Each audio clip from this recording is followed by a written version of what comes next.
Good evening, everybody, and welcome back to the Collegiate iRacing League's Ignition Zone, the ultimate pre-race CIL experience that's about to ignite your passion for speed, power, and adrenaline-fueled action. We're here to hype you up and relive the pulse-pounding moments from the last race, where inches made all the difference and where speed and strategy collide on the asphalt battleground tonight at Las Vegas Speedway for our Jackpot 200. I'm your host for tonight, Zach Lindler, alongside Alex Gagnon in the booth. Hey, I pointed the right way that time. As well as Christian, Keith, and John on the production team. And Alex, we are excited for tonight's show. Las Vegas is always one of the more exciting tracks here in the CIL. And I think all the drivers have been spending all week preparing for what will be one of the most fun races of the season. Yeah, Vegas has treated the CIL well in the past couple seasons here. And I have a feeling that we might get treated to another banger here tonight. Last time we were here in these next-gen cars, it was back in the spring where Tim Robb from American University won an absolute thriller, winning it off the last corner of the last lap as everyone went spinning to the line. Not sure if we're going to have the same level of chaos at the finish here tonight, but I have no doubt we'll have some of the same thrills as we did back in the spring. And some of the same thrills that we had last week as well at our State Line 175. That was an absolute war of attrition and an exciting race. It was very much one of the most Bristol races of all time that we've seen here in the CIL. So we're going to go ahead and take a look at some of our replays from last week. Our winner was Matthew O'Brien in Michigan Tech, the first time that they have found victory lane, both O'Brien and Michigan Tech in the CIL. Looking at the race start, Thomas Toomey dominated the first about 150 laps of the race. He had the restarts nailed down. He had all the strategy right. Came in, did his tire stop and fuel stop relatively early, but just couldn't hold on to it at the end as Matt O'Brien in Michigan Tech were our third rookie this season. We're 3 for 3 in rookies finding victory lane this season in the CIL. And O'Brien and Michigan Tech have now joined Cal State Fullerton's Logan Clampett and Manhattanville College's Tim Moore, our Daytona 250 champ, in the playoffs this fall. I think we might see maybe another driver tonight try to find their way into victory lane. Yeah, not only have we had 3 newcomers to the CIL pick up wins in each of the first 3 starts this season, I believe it's also the first time anyone from those universities have picked up a win here in the CIL. So a lot of new names, a lot of new faces are finding their way to the front. And I think Vegas could definitely provide that opportunity. It's a 1.5 mile track, but it's a very fast 1.5 miles. And when you have the opportunity to get a run, you really can pull that momentum down the backstretch with a little bit of draft. So it's going to be high speeds, and it's going to really benefit drivers who can manage their tire wear and not overheat those tires in the Nevada sun. Yeah, and we're going to look a little more in-depth into race strategy as we get closer to the green flag. You can see the countdown, as well as our point scrollers at the bottom of the screen. And before we get into tonight's guest interviewee, Athena Leclerc from St. Clair College, let's take a quick look at those point standings, like I said, that you can see scrolling at the bottom. Right now, our top 10 overall, Colin Kolpa from Indiana University vaulted his way into the top seat on points with a great finish at Bristol last week. I believe he was the alumni winner, but he's leading the points right now. Duncan O'Connor in second. Tim Moore, our Daytona 250 champ, is in third. Drew Jawa in fourth. Matt O'Brien, last week's winner, is in fifth. Andrew Williams, one of our Cup Series ringers here, is in the sixth position. Clint Halterman, seventh. Matthew Morton, eighth. Muhammad Alif working his way up the ranks now, having a good start of the season so far for that Ball State driver. And rounding out our top 10 overall is Connor Levy. Looking at the student side, our top 5, Jawa, Williams, O'Connor, Halterman, and Alif. And as for our schools, on our student side, Chattahoochee Tech has a 3-point lead right now over reigning champions UNC Charlotte. Clemson University in third. Nova Scotia Community College in their first Cup Series season is fourth. And Ball State University rounding out the top 5 there. Now let's flip the coin and look at the alumni side. Defending champion Colin Kolpa still has the lead in the alumni individual championship. He's 3 points ahead of Tim Moore, who won the Daytona 250 about a month ago. Zach DeWale, now an alumni for St. Clair College, is running third, and then Jonathan Deerkop, Nick Stockner in fifth right now for Clemson University. And over towards the college championship on our alumni side, we've got Indiana University in the lead, and then Manhattanville College, St. Clair College, Clemson University, and the University of Central Florida snuck their way up into the top 5 after last week's race at Bristol. So very tight points battles all the way around for our 5 different championships that we have to win. But a school that we see high up in both of those championships and all these title fights is St. Clair College. We spoke to Dan Banner a few weeks ago, who was kind of the pioneer of that St. Clair program. But now we're going to hear from the lady in charge. She's sort of their team principal, the one who does all the recruiting, the driver development, pretty much the head honcho of that club. Athena LeClaire from St. Clair College. Welcome to the Mission Zone pre-race show. It's great to have you on here. Tell us a little bit about your role. There you are. Tell us a little bit about what you do there for the St. Clair Saints iRacing Academy. So, thank you guys for inviting me on. First off, it's really nice to be in the booth once again. Generally, like, my role here at St. Clair is to basically give the drivers a platform where they can improve and be able to work off of, and also, you know, finding talent to be able to get onto our team. This year, we kind of got a little bit screwed with, you know, how, you know, the economy is.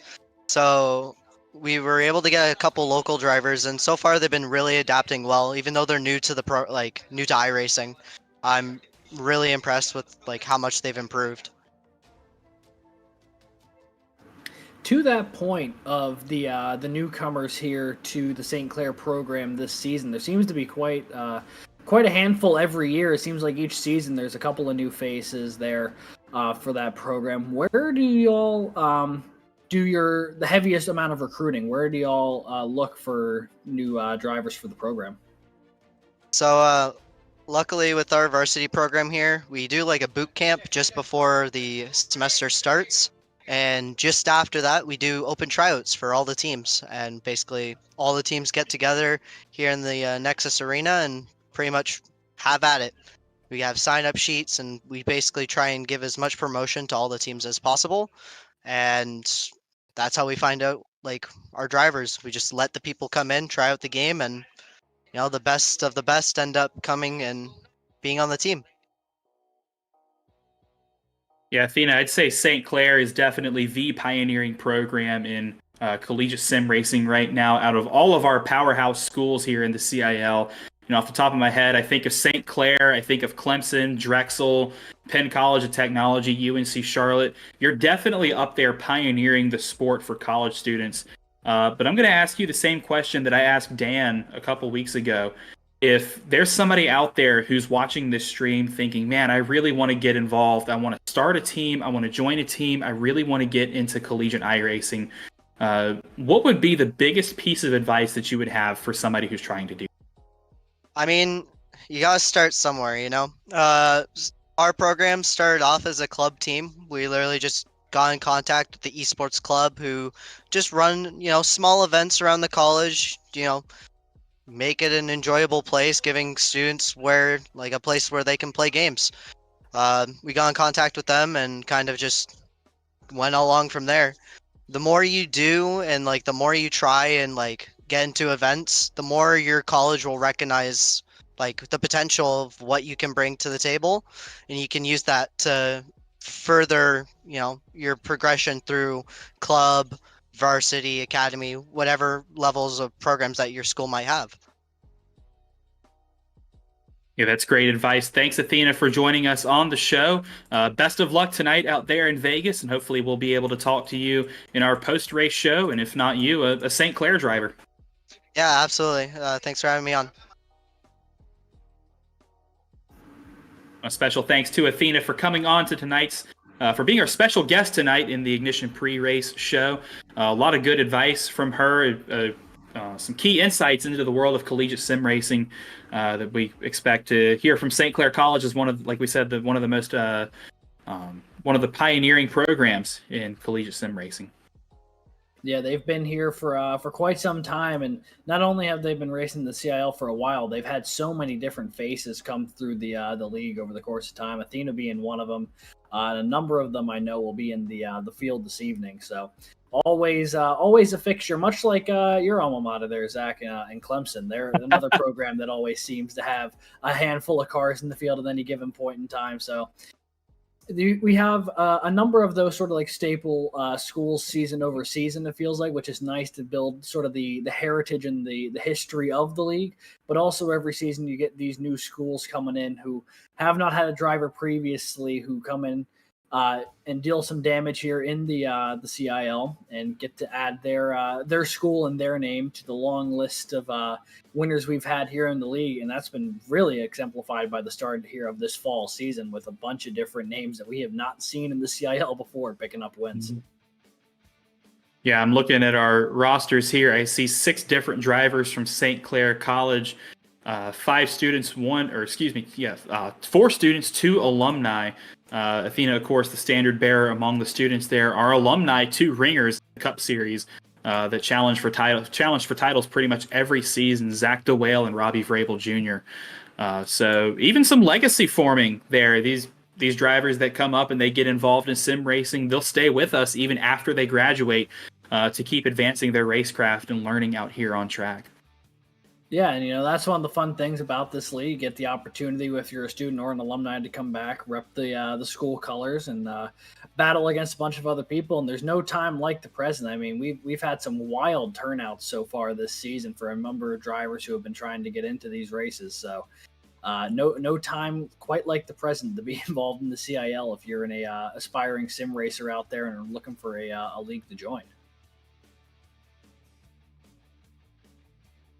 Well, to be a good racer, you got to have a good racecraft, but you also got to have the right equipment. Sim racing, I guess one of the biggest blocks to getting into sim racing is the cost because it's so expensive, especially with the equipment.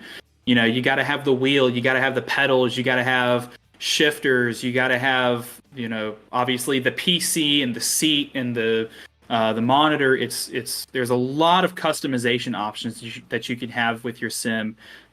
Everything from like your entry level Logitech G series wheels and your Thrustmasters all the way up to like your Fanatec, your Simucube, Huizenfelds, climbing all the way up the ladder. But we're going to take a look maybe at some of the different options that you have if you're trying to get into sim racing. The first one is the pedals.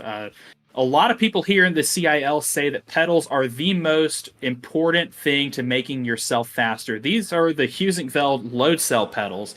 These are pretty much commonly regarded as one of the best pedals on the market. And they're load cell pedals, which are different from potentiometer pedals. They're 2 different kinds of pedals. These load cell pedals, rather than measuring kind of how far you push the brake pedal down, it measures how much force you're applying to the brake pedal. So it's a little bit more like braking in a real race car or street car, where the more pressure you put down, the harder the car is going to stop.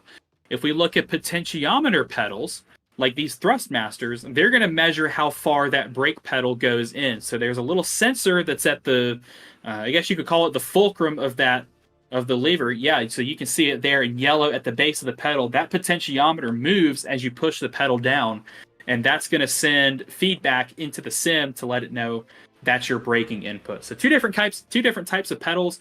Your potentiometer pedals are going to be your more budget-friendly option, your entry level, but still very effective compared to your load cell pedals. There's a few different types. Go ahead. I'm sorry. I'm sorry. You start getting into the wheels here as well. Starting off here with one of the ones you find a lot in the Logitech wheels is these gear-driven wheelbases. Much more on the affordable side here compared to the direct drive ones. But you see the opportunity there where in these Logitech ones, it's just a bunch of gearing that helps create that force feedback versus a direct drive one, which, as you can see, the assembly for it alone is quite more complex and gives you a much more realistic feel. But also, that is for if you're really breaking out the bank account here. And me personally, I use one of the gear-driven ones from Logitech. It works fine for me, but obviously to each their own.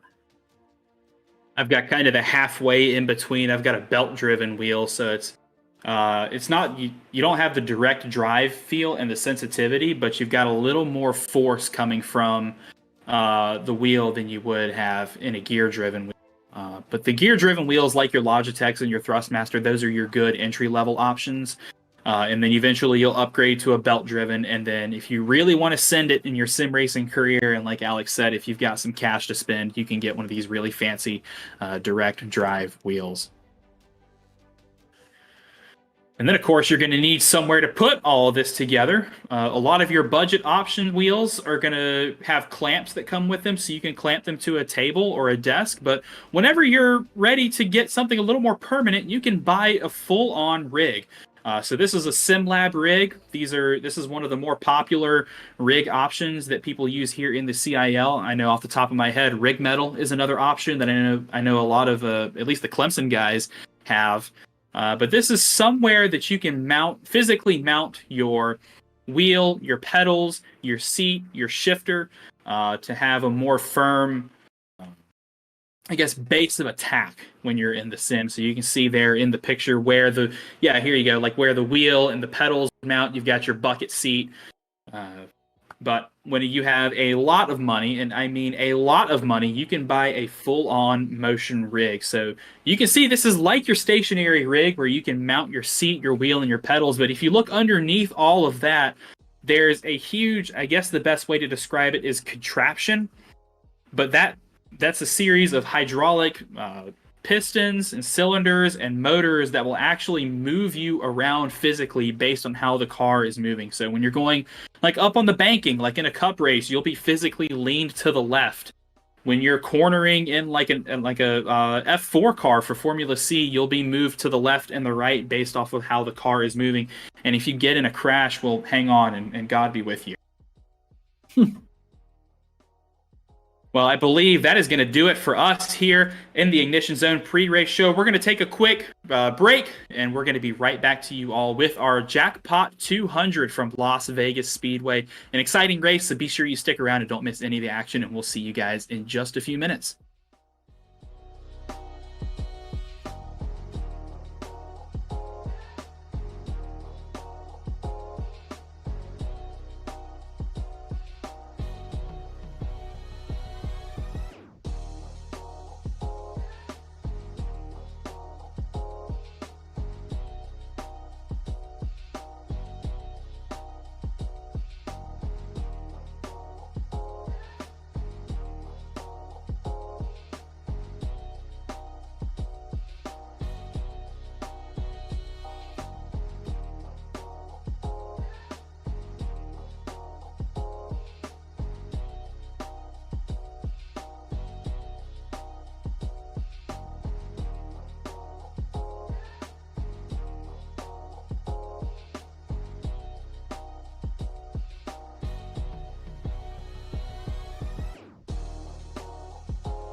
It's race time once again in the CIL, and tonight the fourth round of the College Cup Series will get underway from the virtual Las Vegas Motor Speedway. Welcome to the Jackpot 200. This will be one of the most exciting races on the College Cup Series calendar. Which driver will gamble the most and win big tonight? Will Jared Kaler and UNC Charlotte break their 18-race winless streak? Will some of our other ringers, like Drew Williams, R. Muhammad Alif, or Zach DeWale, find victory lane for the first time this season? Or will we have our fourth rookie win in 4 races? The jackpot tonight is a big points haul for both driver and school, as well as a spot in the Season 9 College Cup Series playoffs. While we're at it, let's take a look at last week's State Line 175, which was won by Matthew O'Brien in Michigan Tech. Their first win and our third rookie to find victory lane this season and secure their spot in the playoffs, alongside Cal State Fullerton's Logan Clampett and Manhattanville College's Tim Moore. A full field at Bristol waged a war of attrition over 175 laps, which saw Thomas Toomey dominate the race early on, but old tires and a botched restart cost Toomey the lead and ultimately the win. Matthew O'Brien was in the right place in the right time, and after a fierce showdown in the top 5 at the end, he and Michigan Tech reveled in triumph as they secured their spot in the College Cup Series playoffs. Now we're going to shift our focus to this week's race, the Jackpot 200. I'm your host for this evening, Zach Lindler, alongside Alex Gagnon in the booth.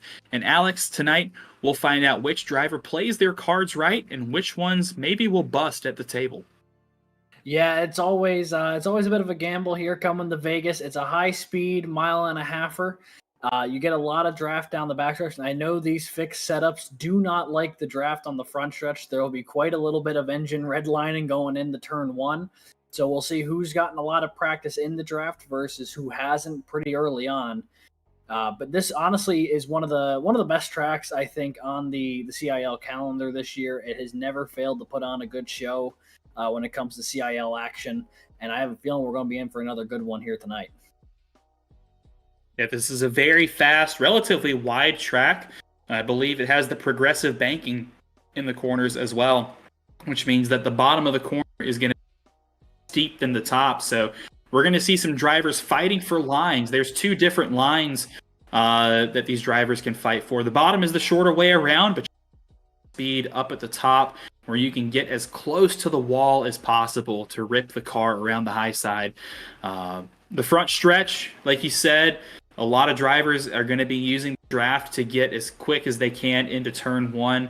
I know iRacing came out with a patch about a week ago where a little bit, so maybe some drivers may struggle getting runs out of turn 4, but that's going to be the key. One of the keys to tonight's race is making sure that you can get the car pointed and get on the power as quickly as possible to make sure that you get those runs and can make those passes down the straightaways. Yeah, it's going to be extra important there to take advantage of track position while you have it. But while this is all going on, the drivers are on track doing their qualifying laps at the moment. And I do believe we have the opportunity to go on board and take a look to see what one of those qualifying laps will look like as they are going around this mile and a halfer here in the hot Nevada sun. So we are going to be on board here with the 89. That is Mario Miranda of Oklahoma University as they go into turn 1. Zach, what should we be looking for here from cars who are taking qualifying here in Las Vegas? Well, you're going to want to keep your speed as quick as possible to try and set as fast of a lap as you can. You can see kind of halfway down the corner in the grip where the rubber is through turns 1 and 2 on the throttle down the backstretch. Way up high on entry in turn 3, kind of comes down the corner out of turn 4 to use that banking to roll off of it almost like a ramp and get as much speed down the front stretch.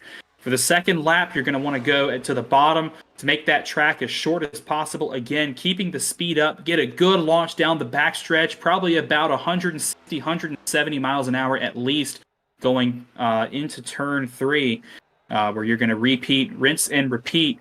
They're down to the bottom, back up all the way to the wall, and then get on the apron, make it as short as possible to the line, and set as fast of a lap as you can.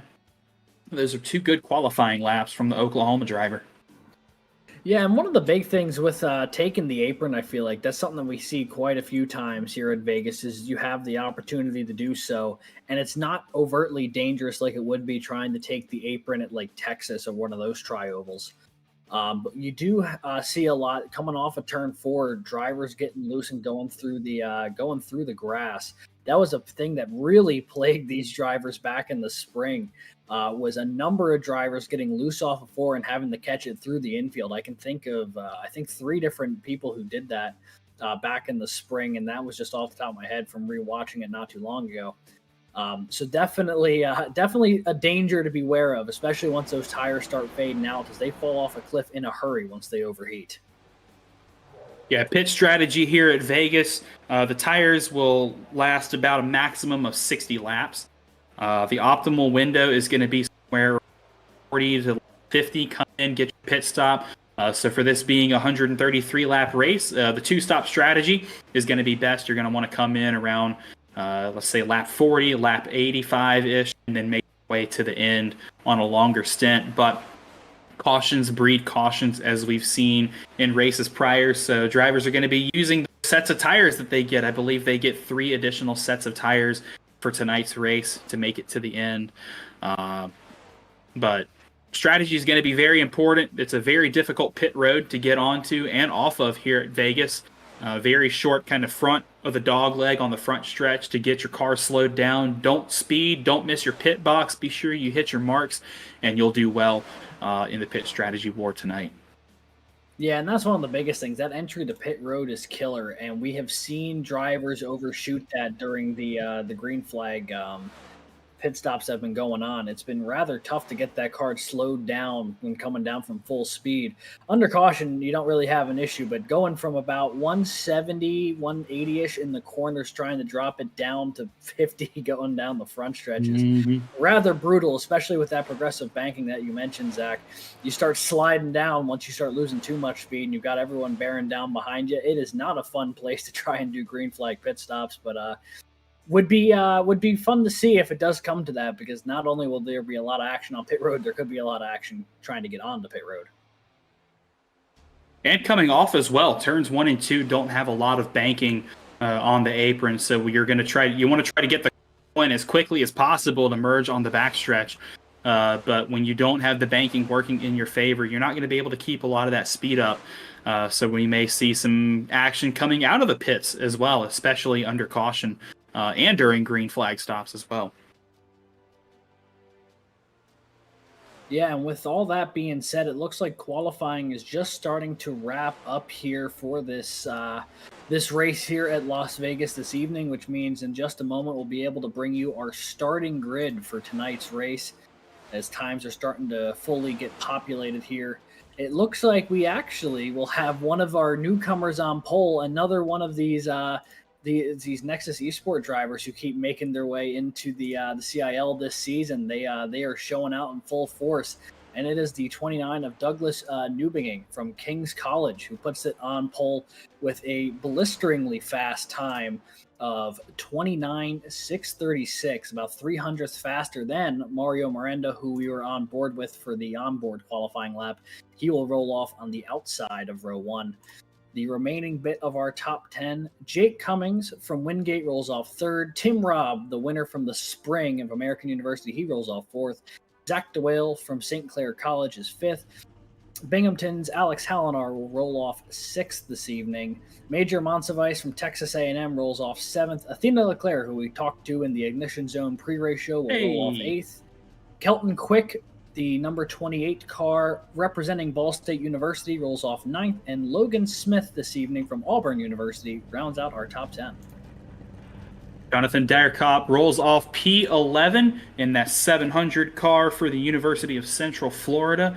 The 043 of Matt O'Brien, last week's winner, will roll off to his outside in P12. Row 7 goes to Thomas Toomey and Garrett Vighton from UVA and Arizona State. Matthew Morton rolls off 15th for Ohio State University in the 13 car. Colin Culpa, Indiana University, our alumni points leader, rolls off 16th. Edwin Onofre in the Big Green UNT Machine, 17th. 18th goes to Timothy Moore in the 074.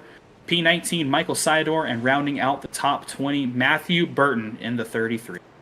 Yeah, and the rest of our field tonight, Andrew Williams of Clemson, Nicholas Budemlik of St. John's, Austin DeLong of Penn Tech, Armand Alif of Ball State, Andrew Burrell of Clemson, Connor Levy of Arizona State, Jason Willott of Drexel, Matthew Nordberg of NC State, Drew Jawa of Chattahoochee Technical, Clint Halterman of UNC Charlotte, and then Brad Daniels, Duncan O'Connor, Sky Schreck, Zarin Bartholomew, Andrew Stagey, Jacob Weist, Zach Tallman, Timothy Wilms, Lucas Moody, Tristan Leclerc, Nick Stockner, Jonathan Nagy, and Dylan Godinez will round out the starting 43 here this evening. Yeah, 43 cars in the field. We've had a ton of turnout here in the College Cup Series this season, so the field has been increased from 40 to 43 cars. Still a couple drivers going home at the end of all of this. Hopefully them back on track next week, but we are about to take the green flag as the back of the field catches up on the parade lap. The pace car has made the hard left onto pit road. Barney's got the green flag in hand. Someone pull the lever. The slot machines are spinning, and we are racing in Vegas.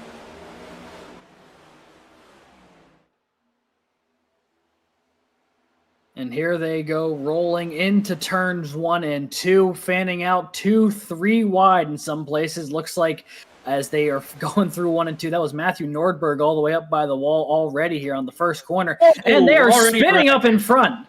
Cars are already sideways on the backstretch, and it is causing calamity behind them.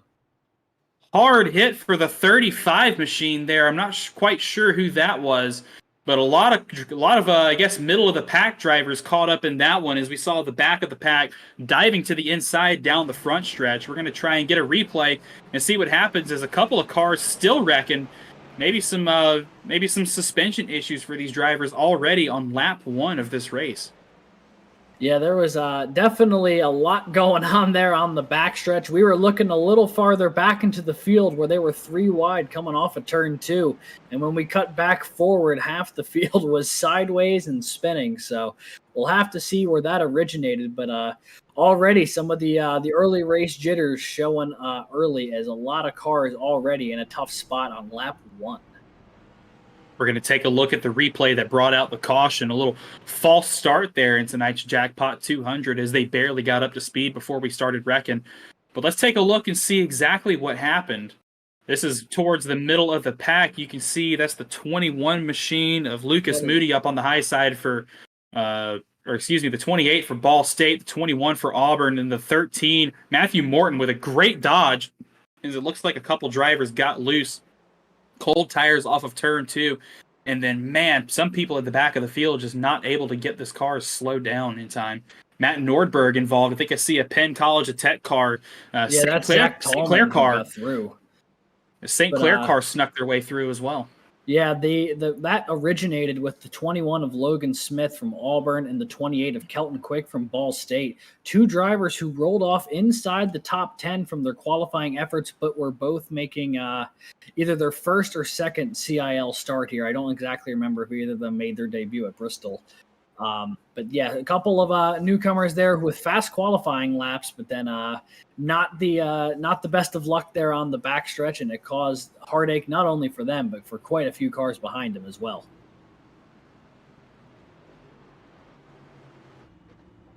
Already an eventful start to this one here, Zach. Is we hadn't even hit turns 3 and 4 yet, and already there's probably going to be several cars whose days are finished.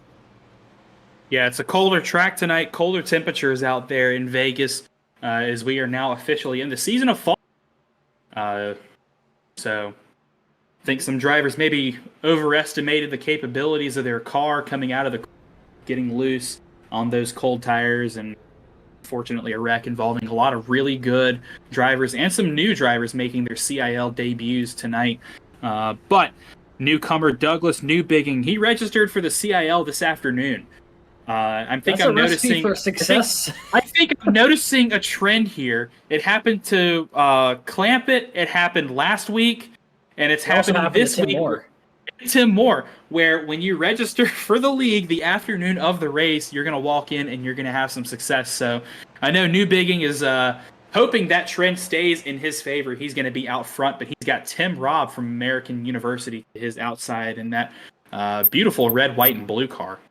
Yeah, and Tim Robb is the defending CIL winner here at Las Vegas, so he knows what it takes to get a victory at this 1.5-mile track. So definitely some intrigue up front, and already even through the opening 2 corners, there was a bit of a shuffling inside that top 10 with a couple of cars wrecking out and a few cars taking advantage. Now you got Alex Hallinar up there in row 2 alongside Jake Cummings, and a pair of St. Clair teammates in row 3 with Zach Doyle and Athena Leclerc. So we'll have to see if they find a way to work together here. Not necessarily a super speedway, but enough of a draft to potentially think about it.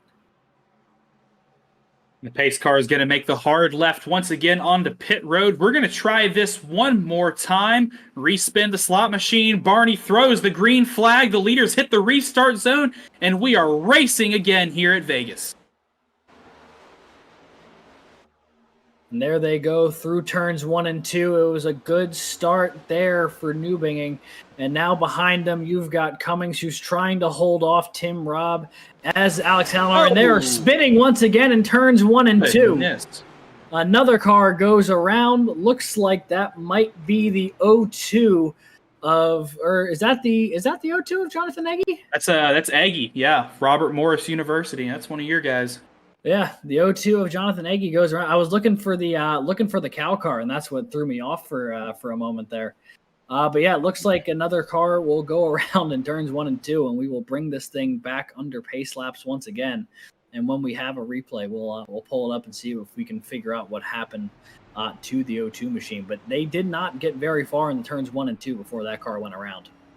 Saw some pretty nasty damage to that RMU machine as well, so it looks like Eggy's day might be done. He took a pretty nasty lick. I saw the hood flying across the racetrack, so hopefully he'll be able to limp that car back down pit road, maybe get it fixed up and out there back on track. Yeah, and it is worth noting that in the CIL, there are no fast repairs turned on, so once your car takes terminal damage, that's probably the end of your day, unless the virtual crews can get out and hammer parts of that car back in place. But that'll cost you a lot of time, and it still ain't going to drive quite right. So already a few cars whose days might be finished here in the opening handful of laps. A couple drivers getting on the radios, maybe rearing and ready to get going here for this race, as we've had, I guess, 2, you could call it false starts of these drivers hitting the gas, getting the green flag, and then just immediately there being an incident in turns 1 and 2. So maybe some of these guys can clean it up and we can get a good green flag stint in. I'm thinking back to last year's race where we had pretty much the exact same thing happen, 2 cautions very early on in the race, and then it went green for the rest of the way, save a caution with about 5 to go that led to an absolute barnstormer of a finish. We had 5 cars cross the line pretty much sideways as they were wrecking. They were racing so hard they wrecked coming to the line. Tim Robb from American University, currently running inside the top 5, was the lucky one who walked away with that win. I think he beat Robbie Vrabel Jr. by a couple thousandths of a second for that win. But we're going to take a look at the replay of the wreck that brought out the most recent caution. Again, this was Jonathan Egge from Robert Morris University, the O2 car, picking up some pretty heavy damage in turns 1 and 2 on this most recent restart.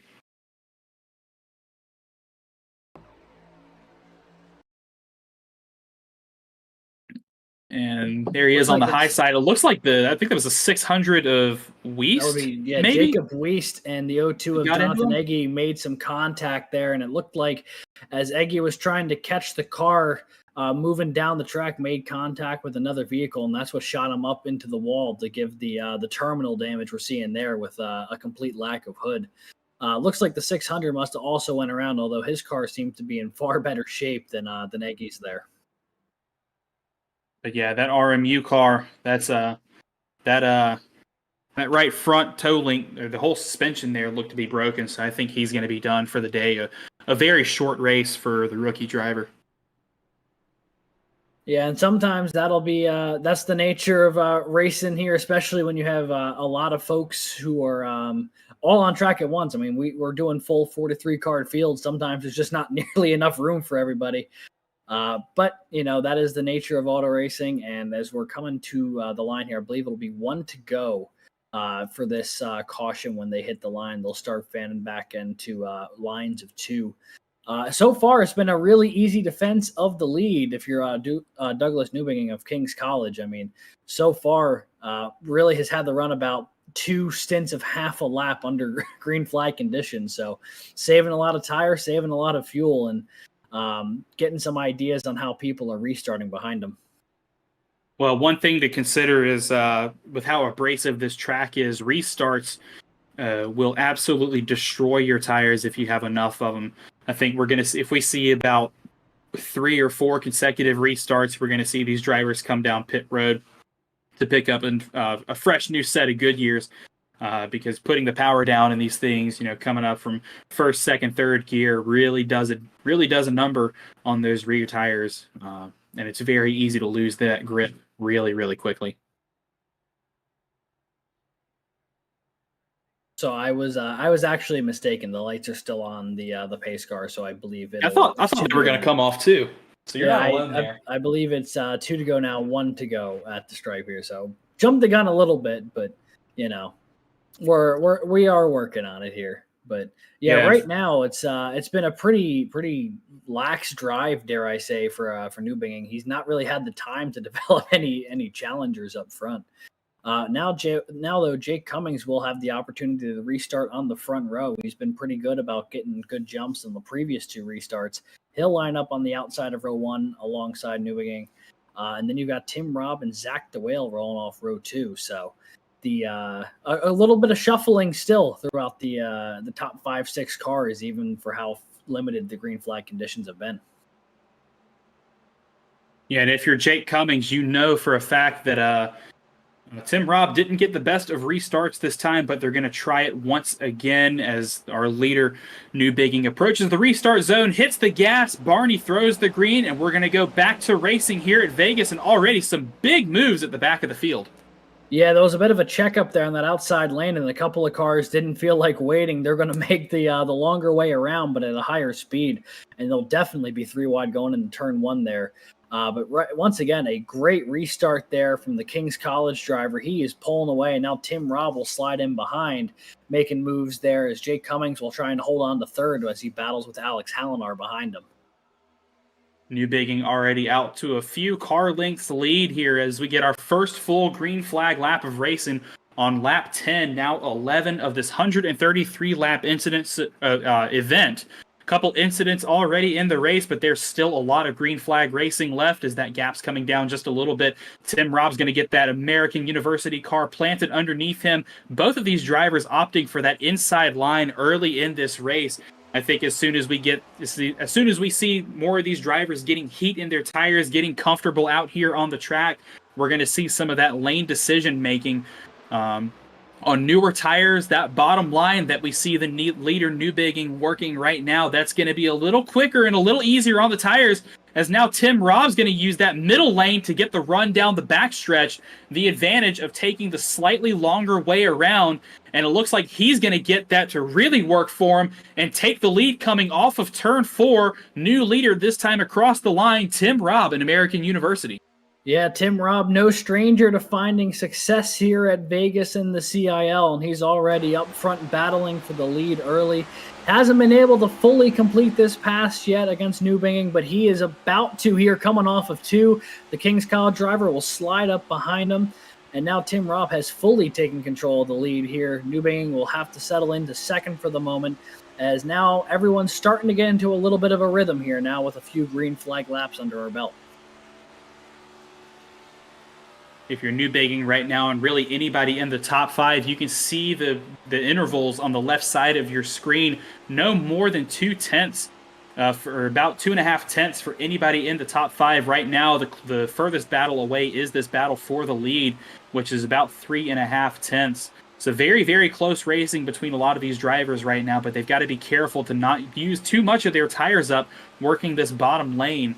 It is gonna be a little easier on the tires, but you're going to see some drivers maybe shift their way up towards the top of the track as this run goes on, especially if we get a big green flag stint.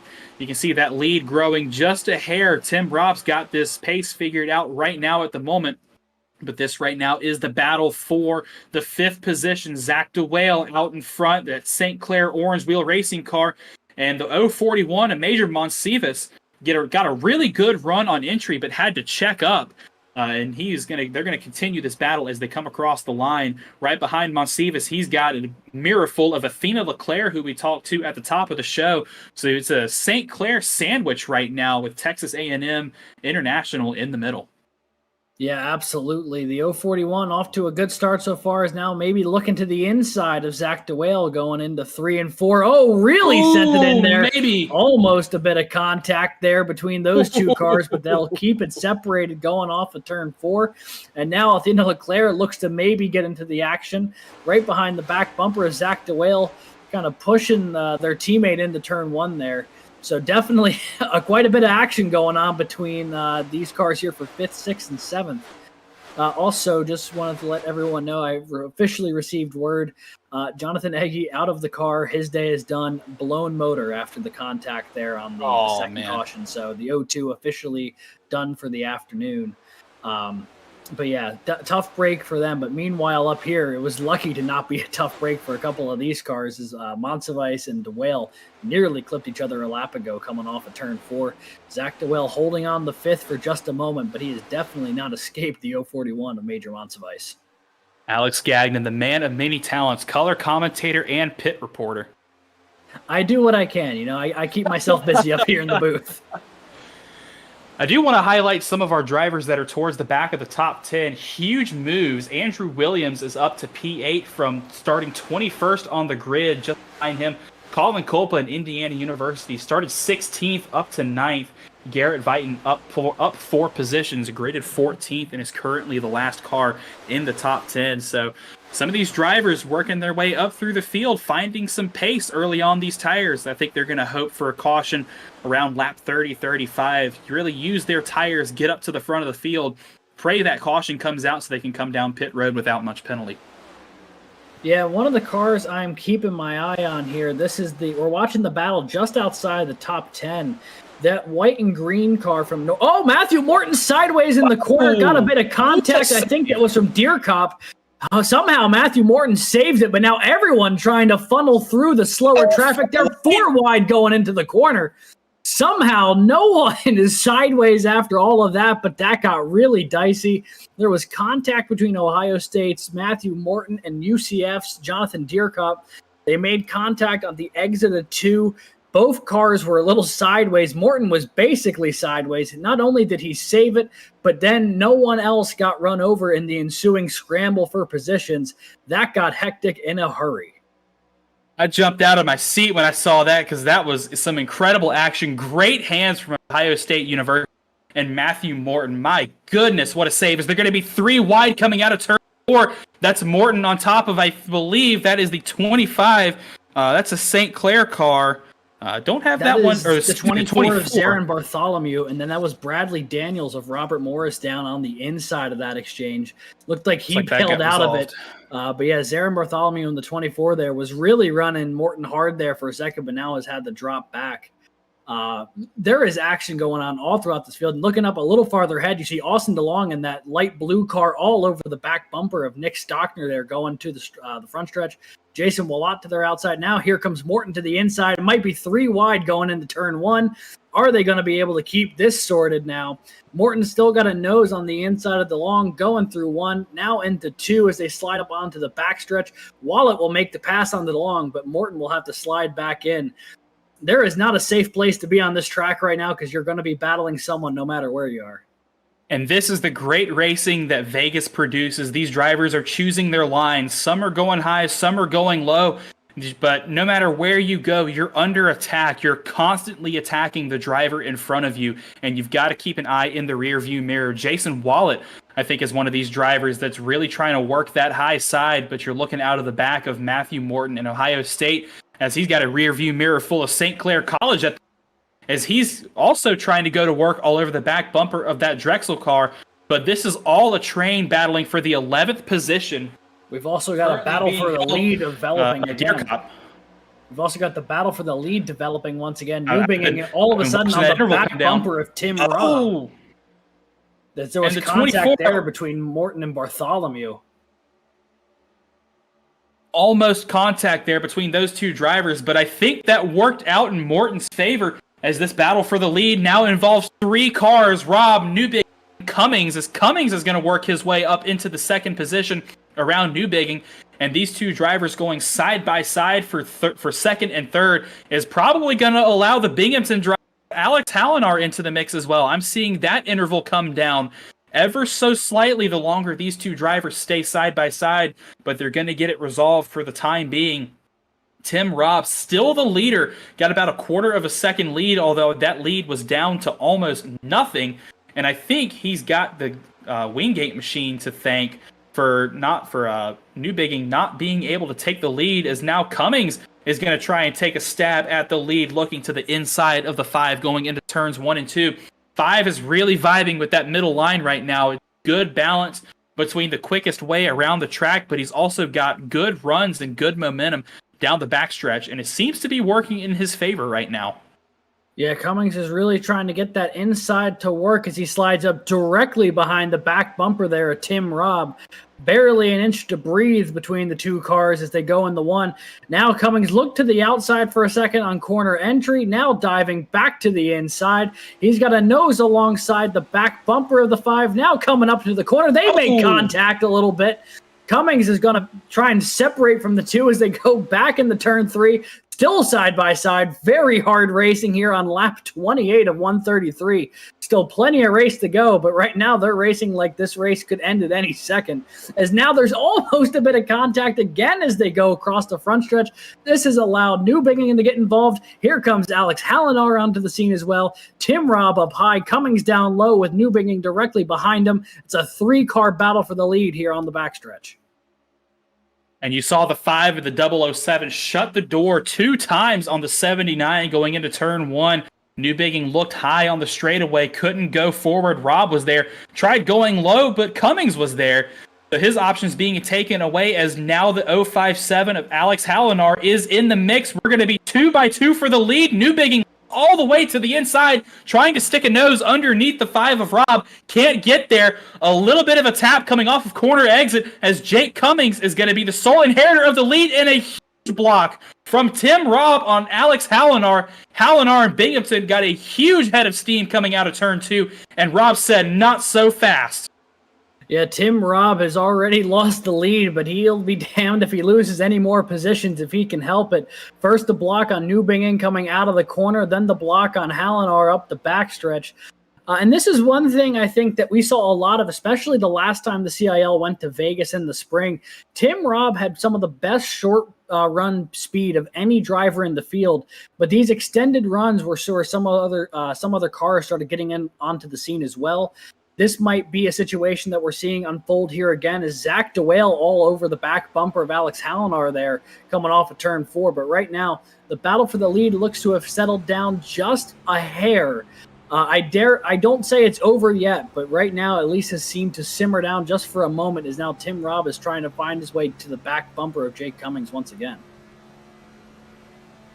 Jake Cummings had a solid finish in last week's eNASCAR iRacing, college iRacing series. I believe he brought it home in the top 10. Or no, that was his teammate, also from Wingate. Yeah, Schulenberger had a good finish. So Wingate on a really good streak of momentum right now in college sim racing that he's looking to continue. But Tim Robb is not going to go gentle into that good night, as he's going to get a run out of turn 2 into the wall. They're going to be 3 wide for the lead. You're looking out of the front of Zach DeWale's car as he's got all of this unfolding in front of him. You can see Cummings in that middle line. Robb goes high. Newbigging, it looks like, is going to be the benefactor of all of this. He made the dive to the inside down the backstretch when those 2 got too wide, and he's going to walk away with the lead. But Robb is still to his outside, as now DeWale is going to get to the inside of Hallinar and probably take away that 4th position. No, Hallinar comes steaming back on the outside, relegating DeWale back down to 5th, as we now have a 5-car battle for the lead. And with all of this action, I would expect to see Williams, Leclerc, and possibly Viton in the mix as well in about 5 or 6 laps or so. Yeah, at the rate we're going here, this is getting a little crazy up front right now. King's College in control of the league, but he's got a bunch of other cars all over the back bumper. I mean, right now we've been on board the past couple laps here with Zach DeWale, and he's got some of the best seats in the house. I mean, he's seeing all of this unfold in front of him, and I'm sure he's just praying nothing goes poorly amongst these top 2 or 3 cars. Because if it does, he's not going to have the time to get out of the way. And speak of the devil, here comes Andrew Williams onto the scene as well. He's just gotten up toward the back bumper of Zach DeWale, and the caution's out. Caution is out for the 3rd time this evening. Where was it? Oh, Zarin Bartholomew looks to be slow going through that. I believe that's turn 2. Got to figure out what happened to him. He was having a good day too. He's one of the new recruits for the St. Clair iRacing Academy. He was running in the top 20 in that train of cars that we saw fighting for positions 11 about through P18. And it looks like he may have gone around or had some assistance. But I'll tell you some people who were really, really excited to see this caution come out, and that's Williams, Viton, and Culpa. They stormed their way up the field on those fresh tires. It looks like they were starting to get to the point where those tires were wearing out a little faster than the guys around them. So this is the perfect opportunity and a great strategy call. Look, we're in Vegas. You got to make the gamble, and the gamble worked for those 3 drivers, as I think we're going to see just about everybody, coming down pit road. Yeah, this is a good time for it. Good time for tires, good time for fuel. Basically, everyone will be making their way down pit road here. Looks like we may have had one non-taker, but just about everyone coming down pit road here and everyone into their box, getting service. This is a critical time to gain or lose some positions here with so many cars on pit road. Looks like Newbigging will hold on to the lead. Ooh. Huge gain from Andrew Williams. He's up 3 positions off of pit road. He'll restart here as the 3rd car off pit road after he was the 6th person in line going into that caution. So big gains from the 23 team. And now let's take a look at the replay to see what happened to Bartholomew. Here's the 24 car from St. Clair Academy inside the 14 of Connor Levy. The 86, Timothy Williams, a Drexel 3 wide coming off the corner. Maybe some misjudgment of how many cars were there. But fighting for position, the 24 came up, the 86 came down, and the 14, just an innocent bystander, is 3 wide off the corner. Didn't work for those drivers, as I think that 24 St. Clair car got the worst action of all that. Yeah, that's the classic tale of you're side by side with a car, you come off the corner, you do not know that they have a car then to their outside, so they can't go all the way up to the wall. You try going up to the second lane thinking that there will be room, but in fact there's a car there because they had someone to their outside. You spin, and that'll cause plenty of damage to your ride. So a tough break there for Connor Levy and Zarin Bartholomew, but one of those situations that unless you've got a human spotter on, it's really tough to be prepared for that kind of situation, because the iRacing spotter is really helpful for when you're side by side with a car, but it's not as good of being predictive of when you're about to get into a situation like that. And I think the 86 may have stayed out, ? That would be a bold strategy if he was also caught up in that collision with Connor Levy and Zarin Bartholomew. You can see a little bit of hood damage there to the 86 out of Drexel. And on the older tires as well, I would be concerned about the pace here going into the corner. But he's going to take the wave around. So he'll be getting waved around the field when they get the 1-to-go signal. But Newbigging is the leader. You can see him running the apron. A little unorthodox strategy of getting around the track here under maybe caution. A little bit of fuel save. And that was my first thought. Is it's a shorter way to go around. You don't have to climb the banking. Some pretty high strength tactics being deployed here by Newbigging in that King's College machine. That is the you look for every inch of advantage you can get, and in this case it's a couple of feet under caution. But hey, whatever works, and he might have a little bit of extra fuel in the tank compared to everyone else in the field, but we'll have to see. So it looks like on this restart it'll be Newbigging, Tim Robb as row 1, Andrew Williams, Alex Hallinar row 2, row 3, Jake Cummings and Nathaniel Leclerc. Tough break there for Cummings, dropping back to 5th. Looks like row 4, you're going to have Zach DeWale and Garrett Vighton. And then row 5, I believe, is Colin Kolpa and the car 5th on the outside. I can't tell. That might be Matt O'Brien from Michigan Tech. So a couple of names that we have not seen yet in the top 10 here today, plus a couple of familiar faces shuffled around from the pit cycle.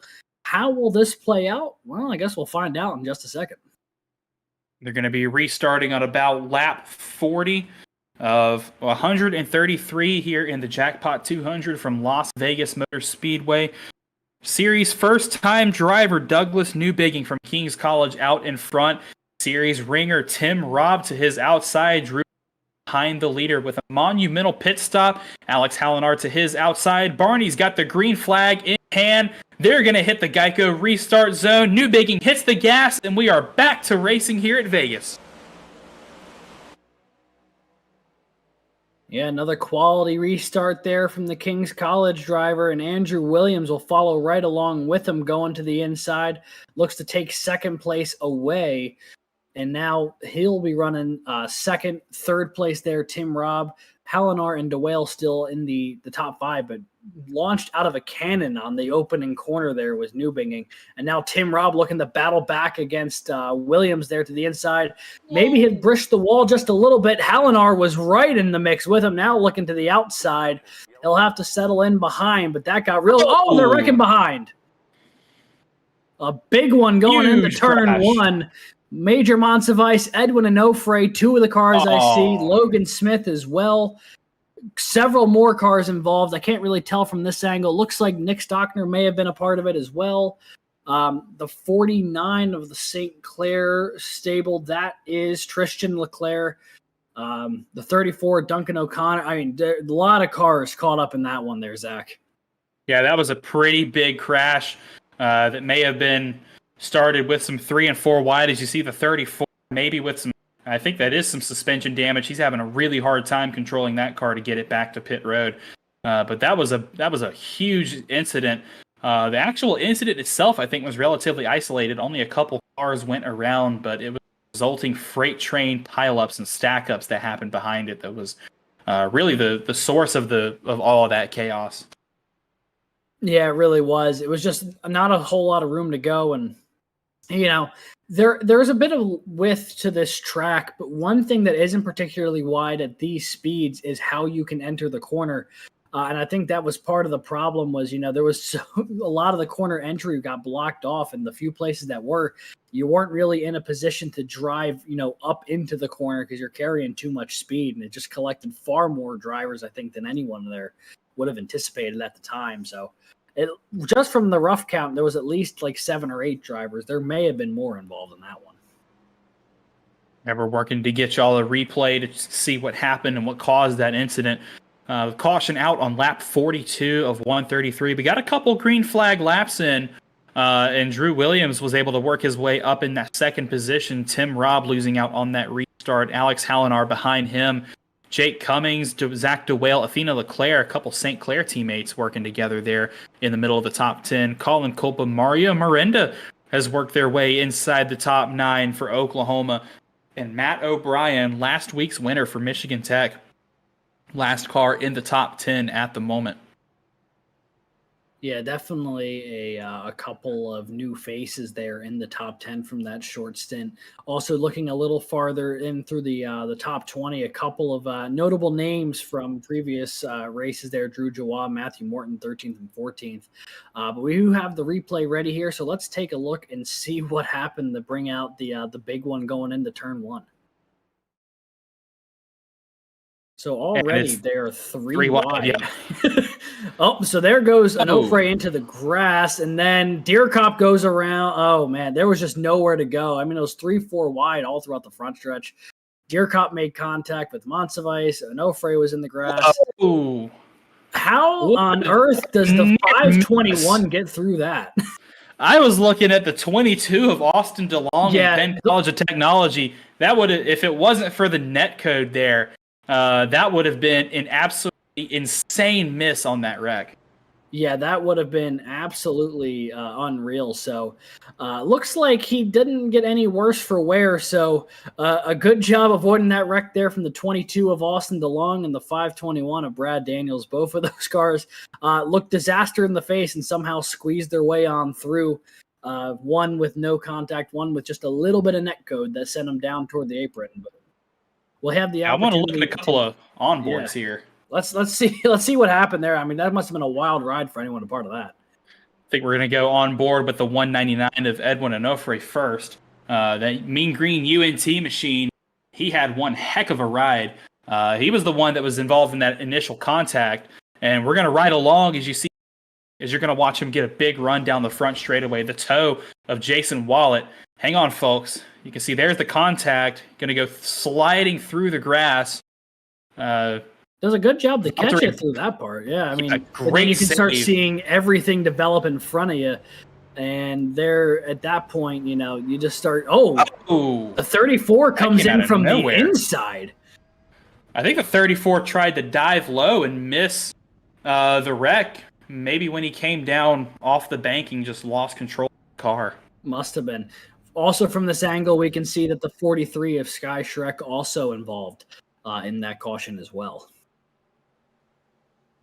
Somebody who's really had a rookie season to forget so far, Sky Shrek. I think we've seen them involved in a lot of incidents that weren't by fault of their own, but hopefully they'll be able to turn it around here. Not much damage it seemed to be on that car, so maybe they can get it pit road, get that car fixed, and get it back out on track. But you can see up in the front, the lights on the pace car are off.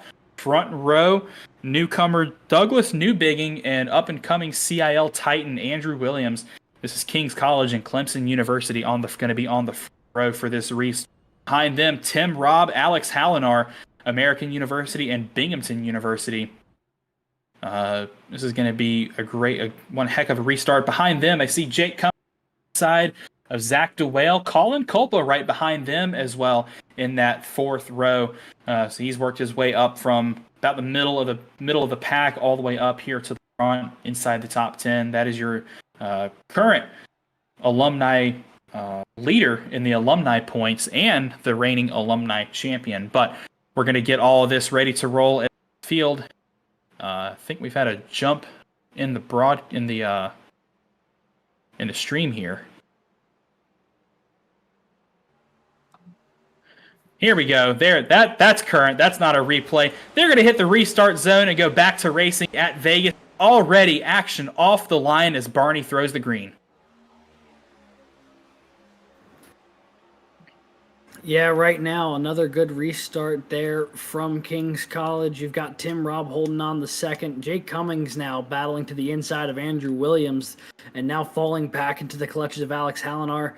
The top 9 or 10 already starting to shuffle around here on this first lap on the restart. But right now, it'll be Newbigging who is in firm control of this race as Tim Robb starting to slowly track down the 79. Where have we seen this before? Tim Robb going to try and catch his way back up to that King's College machine. Drew Williams was at risk of falling all the way outside of the top 4, maybe even top 5, as here comes Alex Hallinar with a head of steam to the outside of the Wingate 007 of Jake Cummings. Zach DeWale still in this mix as now Culpa and Leclerc side by side. Turn 4, slow lap traffic on the apron. Smart move to get out of the way as we're going to start lap 48 of 133. Yeah, Tim Robb there cutting a couple hundredths off the gap and now is about a car length and a half away. Maybe call it 1 car length here going into turn 3. The 5 car slowly reeling in Newbigging. Meanwhile, Andrew Williams has finally cleared that battle with Jake Cummings and Alex Hallinar in sole control of third and starting to reel in the 2 leaders as well. After a hectic couple laps on the restart, everything's starting to file out a little bit and everyone's starting to try and chase down the guy ahead of them. The drivers have gotten their wits about them, and now they can focus on attacking the cars ahead and defending behind. But it's all attack right now for the 5 of Tim Robb, American University, as he's really staring down that King's College machine like a predator on prey, trying to find a way to get around that car for the lead.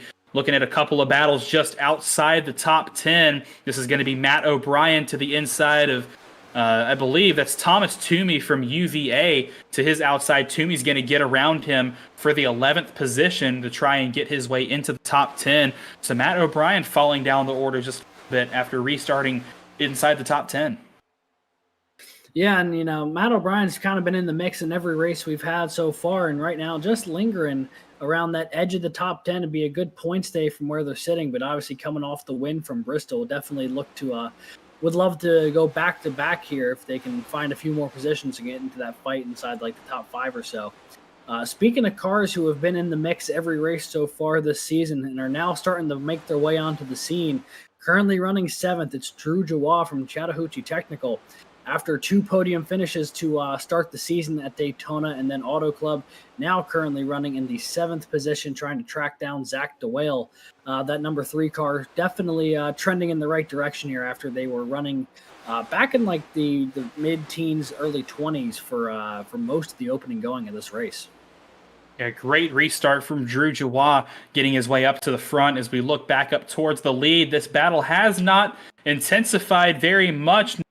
It receded any as Tim Robb still all over the back bumper of that 79 Kings College machine for the lead, coming up on some lap traffic early on in this run. That's going to be a blessing for Drew Williams and Jake Cummings.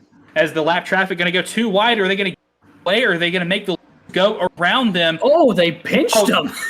And Tim Robb uses lap traffic as a pick as the 79 and the 49 maybe make some contact there, but Tim Robb is going to get the lead.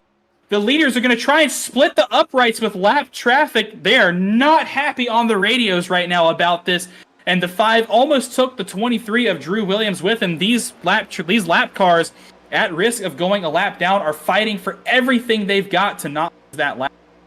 Yeah, they're fighting for everything they've got, but boy, are they making life absolutely awful up there for Tim Robb and Douglas Newbinging. I mean, those guys nearly made contact with Tristan Leclerc multiple times. Now Logan Smith in the 21 will give way a little bit to let the leaders try and get on by. Tim Robb, the big winner in that exchange, Newbinging the big loser in that exchange, going from 1st to 3rd. Drew Williams now up to 2nd, and now we have a host of other cars catching up to both Leclerc and to Logan Smith. Leclerc dives down to the apron just trying to get out of the way. Logan Smith now trapped to the high side as everyone trying to file by on the inside. That was getting crazy up front. But Tim Robb able to take advantage of the lap traffic pick after about a lap or so, and now American University back out front here at Vegas. Warnings and orders from race control for lap traffic to get out of the way of the leaders. As soon as when you're about to go a lap down, you have every right to defend your position to stay on the lead lap, but as soon as the leader gets a nose in front, you have to stand down and you have to get out of the way, as we saw very hairy situation, especially for our top 3. I think I saw Newbigging make some contact with those lap cars down the backstretch more than a few times. But good hands from everybody involved to keep it clean, as Drew Williams trying to go to town right now on Tim Robb's side. Down the front straightaway, that Clemson car and the American University car, it's a dead heat across the line, but Tim Robb is going to be credited with leaving that lap. Williams on the inside going to try and take the lead. Robb hopefully have the momentum down the backstretch. Yes, he does, and he's going to take the 79 of Newbigging with him. But that stack up front has allowed pretty much everybody into the mix now. The entire top 10 in the battle for the lead right now. Yeah, there is a whole lot of cars running on top of each other right now. The lap traffic incident really brought this whole lead pack right back together. Now Williams diving to the inside of Robb. They are side by side for the lead, still nearly 3 wide behind them, but they will remain 2 by 2 coming off the corner and going down the back straightaway. Tim Robb's got a nose out in front right now, but is he going to be able to maintain it here as Williams drives it in deep through 3 and 4? Williams now with the nose ahead coming off of 4, but does he have the pace to maintain it? Newbigging down to the apron. They're 3 wide at the stripe. Now here comes the 79 back up. They'll be 3 wide going into turn number 1. An extremely aggressive move from Newbigging. Welcome to the CIL Kings College, as he came from the top all the way to the bottom on the front stretch to make it 3 wide into turn 1. Couldn't get the move to stick, and now at risk of losing positions, look at this number 3 car of Drew Jawa from Chattahoochee Tech. cracked his way into the top 10 and has absolutely floored it to get up here to the front and is leaving everybody behind in the dust. He's going to get boxed in by Clemson and American University. Not much there, but he's going to stick to that bottom line. Here's the challenge for the lead. Chattahoochee on American. Who's going to make off with the lead down the backstretch? They're neck and neck. They're 3 wide behind the leaders temporarily. Tim Robb out front by just a bumper. Jawad down on the bottom with the nose advantage, and contact further on towards the back. Good hands from Cummings to save after contact from DeWale as this battle is just starting to heat up. Yeah, they are 2x2 going through 1 and 2. It's looking like a super speedway race out here in Vegas at the moment. Jawad on the inside, Tim Robb on the outside. They've got Williams and Newbinging behind them. Miranda onto the scene as well. Jawad drives it into 3 and 4, trying to clear Tim Robb. Might be able to get the slide job done. Pulls it up to the wall. New leader here at Las Vegas, Chattahoochee Technical and Drew Jawad, but Tim Robb not done yet, and they were 3 wide behind him. Mario Miranda and Drew Williams nearly locking doors together going into turn 1 there. Meanwhile, while all that was going on, Douglas Newbegin down to the inside there of that 3-wide exchange. Now Mario Miranda up to 3rd as well. Here comes the University of Oklahoma making it a bit of a scene up front as well. Somebody needs to check that 3 car for a NOS button, because that was one of the most impressive drive to the front I've seen in the CIL in a very long time. Incredible skill from that Chattahoochee Tech driver to get up to the front, assume control and the lead of this race, as it's a hornet's nest of cars behind them coming off of turn 2, but it looks like it may have settled out single file for the time being. A lot of these drivers maybe being smart as they were coming up on lap traffic getting out of the way, though, as this battle is going to be able to continue that's the 61 of Leclerc, Binghamton involved. And they're pinballing behind them. That's the 15 of Michael Syador. The 67 of Nicholas Badimlik involved as well for St. John's University Queens. Athena Leclerc involved. Matt Nordberg involved in another incident as well. NC State. And that's going to bring out caution number 4 after a heck of a run inside the top 10. Man, that battle was just going crazy up front. It was insane. And just as it was starting to feel like Drew Jawal had taken control of the lead, chaos breaks out behind them there. Looked like some of the initial contact involved the 61 of Athena Leclerc. Matt Nordberg, one of the first cars on the scene as well, but we'll have to see the replay to see what actually occurred. But that was quite a big one there, and that came off the heels of one of the craziest battles for the lead I've seen in quite some time as far as just sheer number of cars involved. And that was a relatively small incident, but it looks like the drivers coming off of turn 4 couldn't quite get the cars slowed down, as we're going to have everybody in the lead coming down pit road, except for, I think that's, is that Williams that may have stayed out, or is that lap traffic? Yeah, I'm not entirely sure. There looked to be quite a few takers on pit road. Although one of the looks like, most everyone here looks to be cars who are not on the lead lap or were involved in that incident. So that seems to be the case at the moment, and I'm sure quite a few of them will be making their way down pit road shortly. But man, what a crazy! I'm still trying to process all of that. I mean, there was like 8 or 9 different cars who had a chance to strike for the lead at any given point in like a 5-lap stretch. That was insane. It was pretty much the entire top 10 involved in that battle for the lead. And the drivers in the top 10 kept switching in and out too. So many new drivers working their way in. Drew Jawa with an extremely impressive drive up the field. But I'm looking at our timing tower now. It looks like Mario Miranda wins the race off of pit road. Tim Robb behind them. Newbigging, Williams, Culpa, Toomey, DeWale. Toomey with an impressive pit stop. I think he was outside of the top 10 for a majority of that fight, but a great pit stop has put him back inside the top 10. Maybe some strategy, a 2-tire stop for that 166 UVA team. Yeah, definitely an interesting strategy there, but now Oklahoma will have an opportunity to control the restart, which is something that they have not had the chance to do so all day. Miranda with a quality opportunity here when they all cycle back around for the green flag next. But let's take a look at the replay here and see what happened to all those cars involved, because there were quite a few.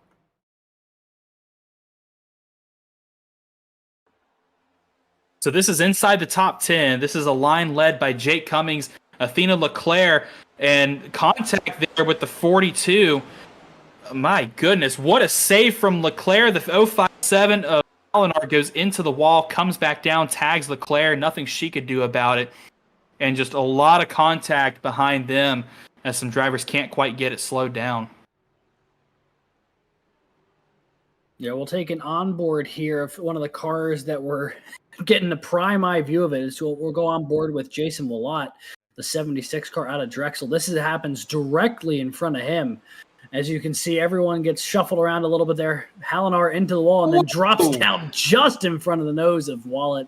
Boy, did he get lucky to not get collected on that. It was a great hands from the Drexel driver to get around that crash without sustaining any contact, I don't think.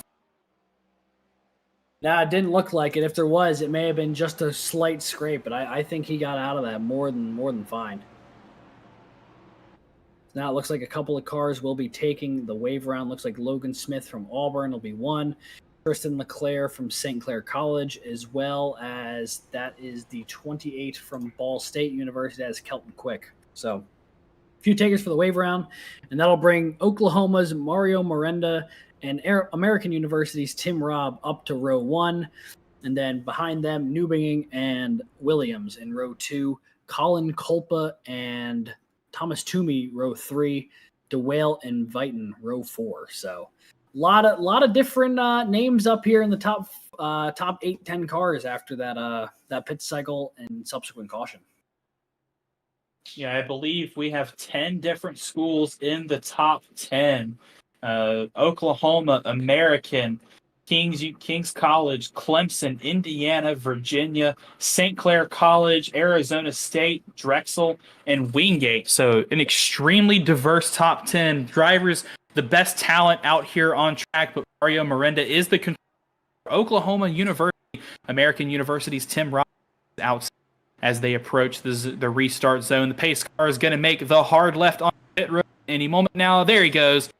Barney's got the green flag in and deal another hand to these drivers. We're going for another round here at Vegas. Green flag's back in the air, and we are back to racing at Vegas. And a great restart for Mario Miranda.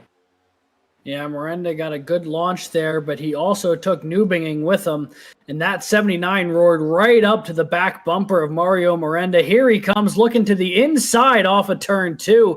The King's College driver launched out of a cannon through the opening corners. Now back to the inside here. It'll be side by side for the lead through the corner. Tim Robb watching on directly behind him. It is Oklahoma on the outside, King's College on the inside. Coming to the line this time by Oklahoma, and Mario Miranda will lead the lap, but the battle is far from over as Newbinging has really good position on the inside there. Now Tim Robb looking to maybe make it 3 wide. Instead he'll slide right in. Oh, it's going to get really tight there. Oh, really narrow coming off of turn 2. A gutsy move from Tim Robb. And that is going to slow up not only Douglas Newbinging, but also Tim Robb. So Miranda will hold serve here in the lead, but now Drew Williams will move up to second after that was a really ambitious move from the American University driver. And Newbinging had to go on serious damage control right there as he backed out coming out of turn 2, right when the drivers were getting on the gas, as it looks like he may be having some handling very tight off the corner, washing up the track for these drivers. Seems to be the case as they're now going to go 3 wide. That's Zach DeWale calling, splitting the uprights around the King's College car as they're going to maintain that 3 wide out. This is an incredible battle as we've got more action further on toward the back of the top 10 right now. Matthew Morton and Ohio State, the tail end of the top 10. 3 wide there. There's Jason Wallet working that high line once again. The 700 move UCF from Deercop. Yeah, what a move to the inside to get around both of those drivers. As now the battle for the lead is still on. Mario Miranda, Williams, Oklahoma. Now Clemson going around Oklahoma to gain sole possession of the lead for the time being. Williams is going to lead this lap as now Miranda's falling into the clutches of Tim Robb behind. And that's going to let Thomas Toomey into the mix. Yeah, quite the shakeup up front here. Now Tim Robb catches a little bit of the apron there, going to lose some momentum coming off the corner, and Miranda will be able to pull back on the outside. Thomas Toomey falling right in line with him. Toomey to the outside here as Miranda's able to take second away from Tim Robb. Robb now having to battle the Virginia driver for third with Zach DeWale waiting just in behind them, seeing how this is going to shake out. All of this battling here for second, though, is letting... Oh, wow. Nearly cut off the nose there. Aggressive move to the bottom by Thomas Toomey. Surprised there wasn't contact between him and Tim Robb. I mean, that was so close. But as all this battling's going on, Andrew Williams has pulled out a half-second lead because he's not had to fight anyone. Meanwhile, all this battling's happening behind him, slowing down the rest of the pack. And Thomas Toomey maybe looking for some retribution from last week's disappointment at Bristol. He led a significant portion of that race, over 100 laps, but couldn't bring it home with the win after getting involved in a late race incident. He's looking to work his way back up to the front, work with Technical Alliance partner Drew Williams in that other orange wheel car to try and win this race. But he's got the 89 of Mario Miranda to round. Miranda, Toomey, Robb, and now DeWale working together in this mix to try and get their way back up to Williams, as that gap has blistered open to almost a whole second in front of these four. But as long as they stay bunched too wide like this, as Williams now crosses the second threshold, contact between these two drivers as they come out of turn. As long as they stay too wide like this, it's going to slow them down, and it's going to let Williams drive off into the sunset. So they've got to be cognizant of their infighting, slowing them down from taking a stab at the lead. Yeah, Toomey and Miranda there trading second and back and forth as they continue the battle down the front stretch. Almost a bit of contact there again going into turn one. The gloves are off and the battling is fierce here for second. Taking a look at the onboard as well from Mario Miranda on the bottom right-hand side of your screen. And you can get an idea not only of the kind of wheel movement you're seeing through each of these corners, but also what it takes to battle up at the front of the pack here in the CILs. Toomey, DeWale, and Tim Robb all nose to tail directly behind him, looking to get a run down the front stretch. No one going to jump out of line just yet. Tim Robb maybe looking to the high side there of DeWale. That was the battle for fourth as it was happening. But yeah, Andrew Williams has checked out from the rest of this field, as you can now look behind Mario Miranda here, and you can see what he's seeing out the rearview mirror, which is a whole lot of metal. And if you're Williams right now, it's all about gap management. You want to keep a pretty decent gap behind, but you also don't want to burn your tires running away from the guys behind you. You can keep it at about a second and run at the same pace as these guys. You're going to save your tires, your resources, because we still have at least one more pit stop to make. I think that window is going to open up at about lap 100 for these drivers to make it to the end. So there still is one more pit stop to make for these drivers. This race is not over yet. As a big slide from Tim Robb out of turn 4, as these drivers are putting it all out on the track, battling for position inside the top 5 and down through the rest of the top 10, really. Yeah, and one thing I think is worth noting here is we're starting to get well past halfway into this race. We know Tim Robb was the winner of the last time the CIL went to Vegas, and we know that the car he was really battling with at the end was Robbie Vrabel Jr. 2 of the other cars that were in the top 5 on that final lap, Thomas Toomey and Colin Culpa, who are running 4th and 6th at the moment. So a couple of cars who are really familiar with being here late in the race are starting to find their way onto that spot once again. So, you know, not only do we have a couple of new faces up in the top 5, top 10 per se, but we have a couple of cars who knows what it takes to be in position late here in Vegas. And this is a track that really rewards smooth driving and consistency as opposed to outright raw speed. As I'm watching some consistent laps right now coming from that 76 car, Jason Wall at Drexel University, about to work his way inside the top 5 for the first time this event. There's somebody who's really struggled this season. He's had some good mid-pack finishes, able to finish these races, but really waiting for that breakout performance this race to launch himself into and possibly a win to launch himself into the playoffs, as it looks like that Drexel car has come to life about 40 laps into this run, as he's going to try and look to the outside of Virginia and Thomas Toomey, as that lead up front from Williams to Miranda hasn't changed very much. Oh, now heavy contact there between Burton and Jonathan Deercup. The 700 from UCF has not been afraid to make some fenders meet here between his car and others, as now he's on the outside of Drew Joie. Stockner and Clint Halterman sitting just behind them. The 700 really loose through the corner there. Looks like he might get put 3 wide. Oh, and there's contact with Stockner, and they're sideways and into the wall. And Jonathan Deercup and Nick Stockner with heavy contact. Are they going to stay? Maybe some more contact there. Really slow going into the corner. Who's that going to hold up? That was, I think, Matt O'Brien. Boy, I don't know how they didn't throw the caution there. I mean, there was cars well off the pace on the front stretch. Now here comes Muhammad Ali pounding the back bumper of Deercup, and that 700 is just falling back and already. Oh, and there's contact with the 43 now. Does the 43 save it? Saves it twice. Can he make it a hat trick? Yes, he does. What a save there from the 43 car to keep that thing straight. We stay green. My goodness, what a sequence of events. It looks like I think the 700 made contact with Stockner. Stockner went really hard into I think his race, he's probably got some suspension damage, and his day might be done as he's going to come down pit road. But good saves all the way around, slow track. Well, as we're going to stay green, everybody gets their car pointed straight. What an amazing sequence of drivers.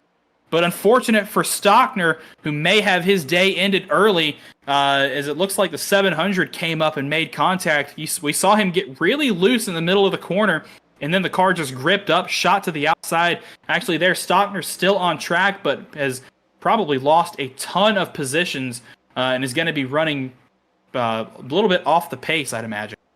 Yeah, and just one thing that I think that's worth noting, they haven't had a great start to the season per se, but that was a phenomenal sequence of events there from Sky Shrek. She really made sure to not lose that car after contact with Deercup. I mean, she had to try and save that car 2-3 times going through the exit of turn 4 and was able to do so and keep that car moving forward in one piece. So phenomenal display of wheelmanship there to keep that car moving in the right direction. But boy, did that get crazy up for a little bit there. Looking up back towards the front of the pack, that lead for Clemson coming down just a little bit, about 4 tenths, and some more as Mario Miranda is going to put in some work.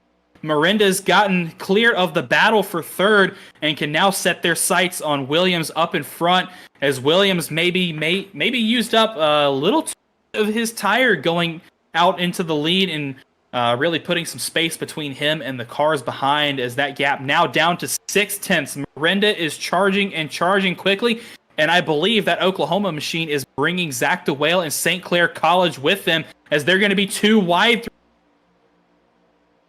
And Miranda's going to walk away with that position for the time being. Or no, excuse me, that's distance from the car in front to that driver. So it's 5 tenths from Williams to Miranda, and then 7 tenths from Miranda to DeWale. That's not total delta. That's my mistake. Yeah. We're going to take a look at the replay here of all that unfolding with Jonathan Deercup and company. So let's see if we can take a look at what happened there to the UCF driver. So you see the 700 in the middle, turns 3 and 4. He's already gotten loose and didn't expect the 124 to be there. 124 of Stockner to the outside, the 700 with the save. Massive contact with the 43 of Sky Shrek. Comes back up onto the track. Everybody behind them dodges. And I want to focus on this 43 car to really see this save. You can see the run from Muhammad Ali, delivers a 700 coming off of turn 2, significantly off pace. They're 3 wide. The 700 gets tight into the corner, and there's 1, 2, and then eventually a third save from Sky Shrek in that Oklahoma machine. I think I'm going to nominate that for one of the greatest maneuvers we've seen here in the CIL this season. Great hands from that Oklahoma. Keep that thing. Yeah, it was a really good save. Let's take a look here at the onboard from the 124 of Nick Stockner. That was where a lot of this originated here, coming off of turn 4.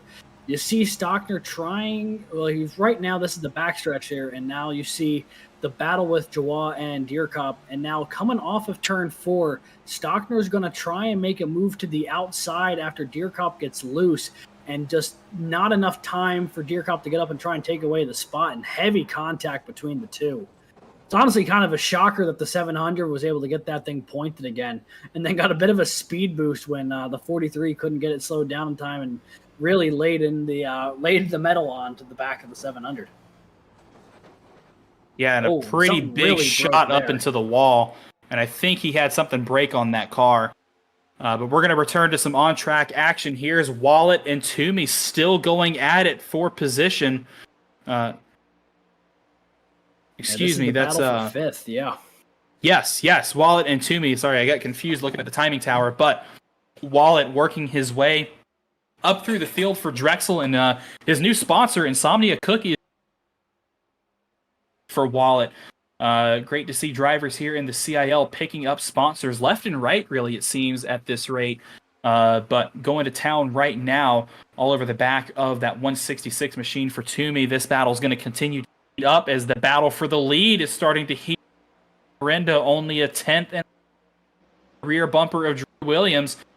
So we're going to catch up on that in just a second. They now dusted Zach DeWale, who's now a 2.25 seconds behind Miranda, as this is the battle for the lead. Lap 94 of 133. Coming up on lap traffic, that's the 057 of Alex Hallinar. Now here's Miranda giving a huge shove to Williams down the straightaway. Williams going to go to the inside of lap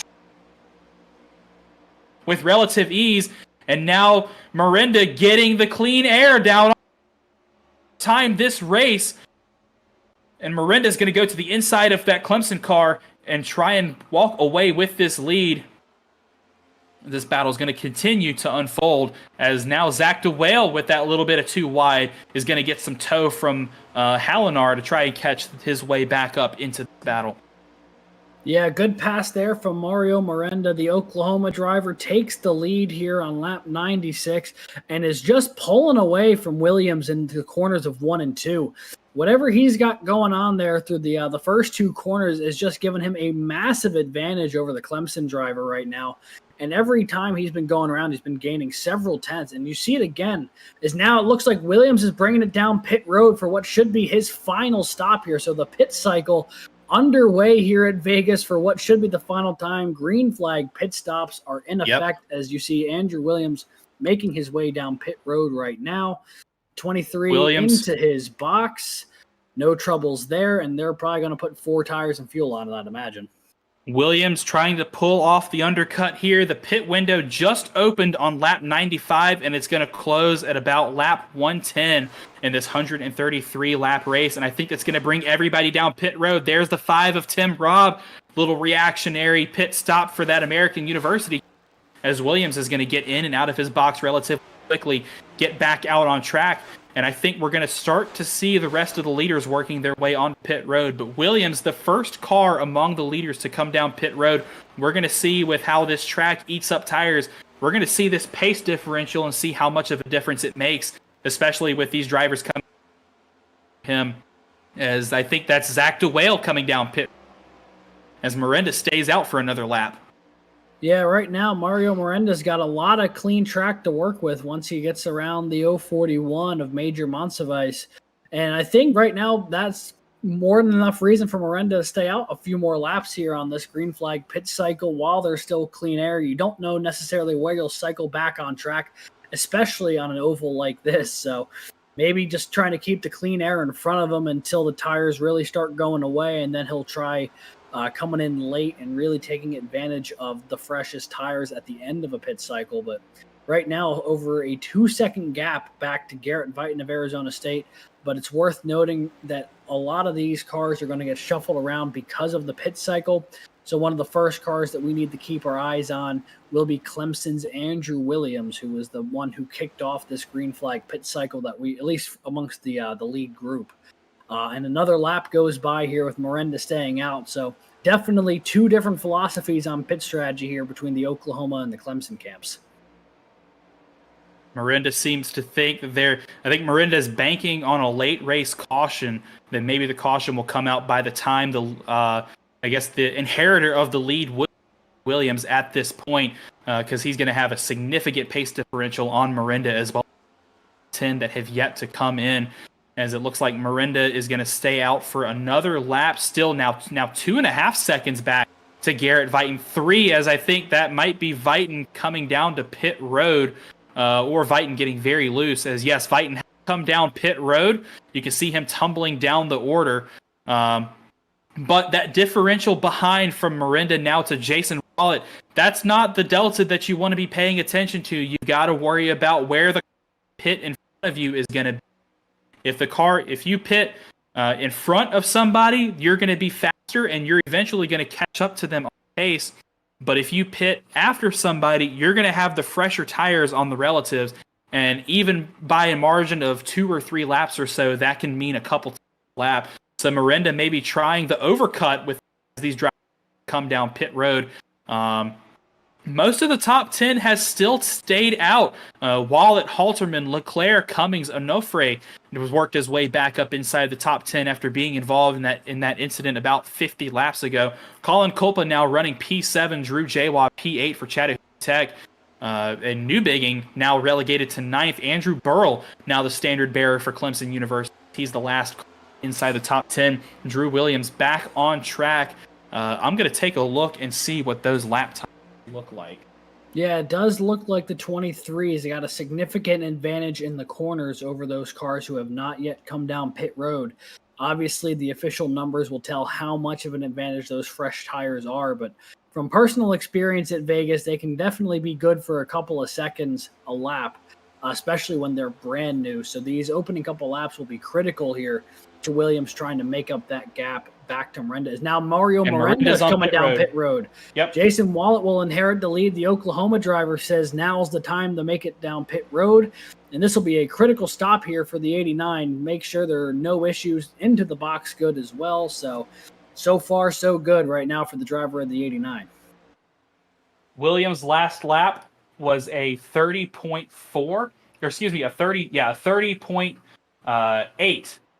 Miranda's last lap before the pit stop was a 31.8. So a second differential between Williams and Miranda as they're going to come. Miranda's coming out on pit road. Where is Drew Williams? Where is the battle for?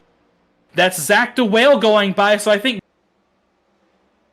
there's Thomas Toomey and now Jake Cummings, Edwin Onofre with, and the overcut may have backfired for the time being for Oklahoma. Jason Wallet still in the lead at the moment. It's him, Halterman, Cummings, Onofre, Culpa, Jawa, and Burrell. Really, the entire top 10 have yet to come down pit road. I believe Williams is currently being scored in the 14th position. He will inherit the lead when the drivers come back, and you're going to see him unlap himself versus Jason Wallet. That was Williams going around the leader, and look at the pace differential on new tires versus old. That is very, very, very scary sign if you have yet to come down pit road. And right now, looking at the gap between the two, it's about 3-ish or so seconds between Miranda and Drew Williams. So the undercut successful for the moment, but we'll see if those couple laps will help Miranda get a little bit an advantage each lap back to the back bumper of the 23. And as all this is starting to shape up, we really have to wonder as this pit strategy goes on. There's a lot of cars who have yet to come down pit road, so at some point they're going to have to. But this has been a very, very long and stretched out green flag pit cycle. Right now, I guess the advantage bar is going to go to Williams and anybody who pit early on. I think I saw who else was it? It was Tim Robb down on pit road with him as well. And a couple of other cars. Thomas Toomey came down pit road relatively early as well in this run. So these drivers that are staying out right now are really hoping for a caution to come out in about the next, I'd say, 10 laps or so, because this is the gamble. This is Vegas. This is the gamble. A lot of these drivers that came down early, they're praying that a caution doesn't come out. these drivers that stayed out, they're praying that a caution does come out. This is going to significantly shake up the pit strategy. So right now, Jason Wallet living on a prayer out in front. He's got a 5-second gap over Jake Cummings at the moment, who's currently locked in battle with Clint Halterman in that 07 for UNC Charlotte. I think that's the first time we've talked about him or UNC Charlotte at all tonight. As now that you mention it, Jared Kaler is not in this race. Yeah, it's been a relatively quiet night from UNC Charlotte outside of the early contact involving Jonathan Egge and Jacob Weist. But that was really kind of the extent of it. So right now we see Halterman running fourth, and you actually see Weist on screen here. You can see Matthew Burton coming on fresh tires. That is the difference right there if you wanted the side-by-side comparison of what fresh tires versus older tires looks like here at Las Vegas. The ETSU machine just roaring on past all three of those cars and on their way to get their lap back. So definitely a noticeable gap on the fresh tires versus the older ones. But right now, everyone who has not yet come down pit road, I think they're just kind of waiting to see what happens. Working on lap 112, coming to lap 113 of 133, just over 20 to go, 35 miles left in this race. As the laps are ticking down, the drivers have their final hands here in the set. Very loose coming down to pit road. I don't know if he made it down to pit road speed at all, but what a save from that mean green UNT machine to get that car under control. As he's going to make his stop inside his pit box, get 4 fresh tires, get back out on track, and salvage what he can from tonight's race. But like I was saying, it's Vegas. The gambles are on. The bets have been placed. These drivers have done what they think is right to be in position to win this race at the end. As now I think Jason Wallet coming down pit road. I'm watching him drop down the order. Yes, the Drexel car has come down pit road. So everybody else that has stayed out really hoping for a caution in the next probably about 10 laps or so by the time this event is. Yeah, I mean, we're looking at there's 20 laps to go at this point. So if you haven't come down pit road already, you probably have run out of time to do so unless you absolutely have to. Now you're just waiting to see if the strategy that you selected is going to fall into place or not. But you are really running out of time here if you're on the wrong end of the strategy. And as far as wrong end of the strategy goes, it might be the cars who have been trying to stay out. As you see, Andrew Williams now has recycled back into the top 10, currently running 10th. He still has quite a ways to go to make his way back to the lead, but on the fresher tires relative to the cars in front of him, shouldn't be too tall a task here with about 19 laps to go. As you see him slowly starting to dig into the lead of those ahead of him. And right now, looking at it, Mario Miranda about 2-3 seconds back still from Drew Williams. So, making a bit of progress on him, but maybe not nearly enough. I'm really interested to see how this works out, folks. Stay in your seats. This is the CIL. Anything can happen at the end of the race. I've got in my notes that the last caution comes out inside 10 laps to go. So this race is certainly not over yet. Don't write Jake Cummings or Clint Halterman or even Drew Williams off the winner yet. Williams still has about 15 seconds to go before he catches the leaders. Is he going to be able to do it by the time we get to the end of this race? The clock is on inside 20, now approaching 15 laps to go. Drew Jawa able to make his round. Jake Cummings, but Cummings strikes back as this is now the battle for the lead at the moment. These two drivers on pace to win the race. If Williams cannot catch up to them, they are going to be side by side going into the corner. Jawa at the bottom.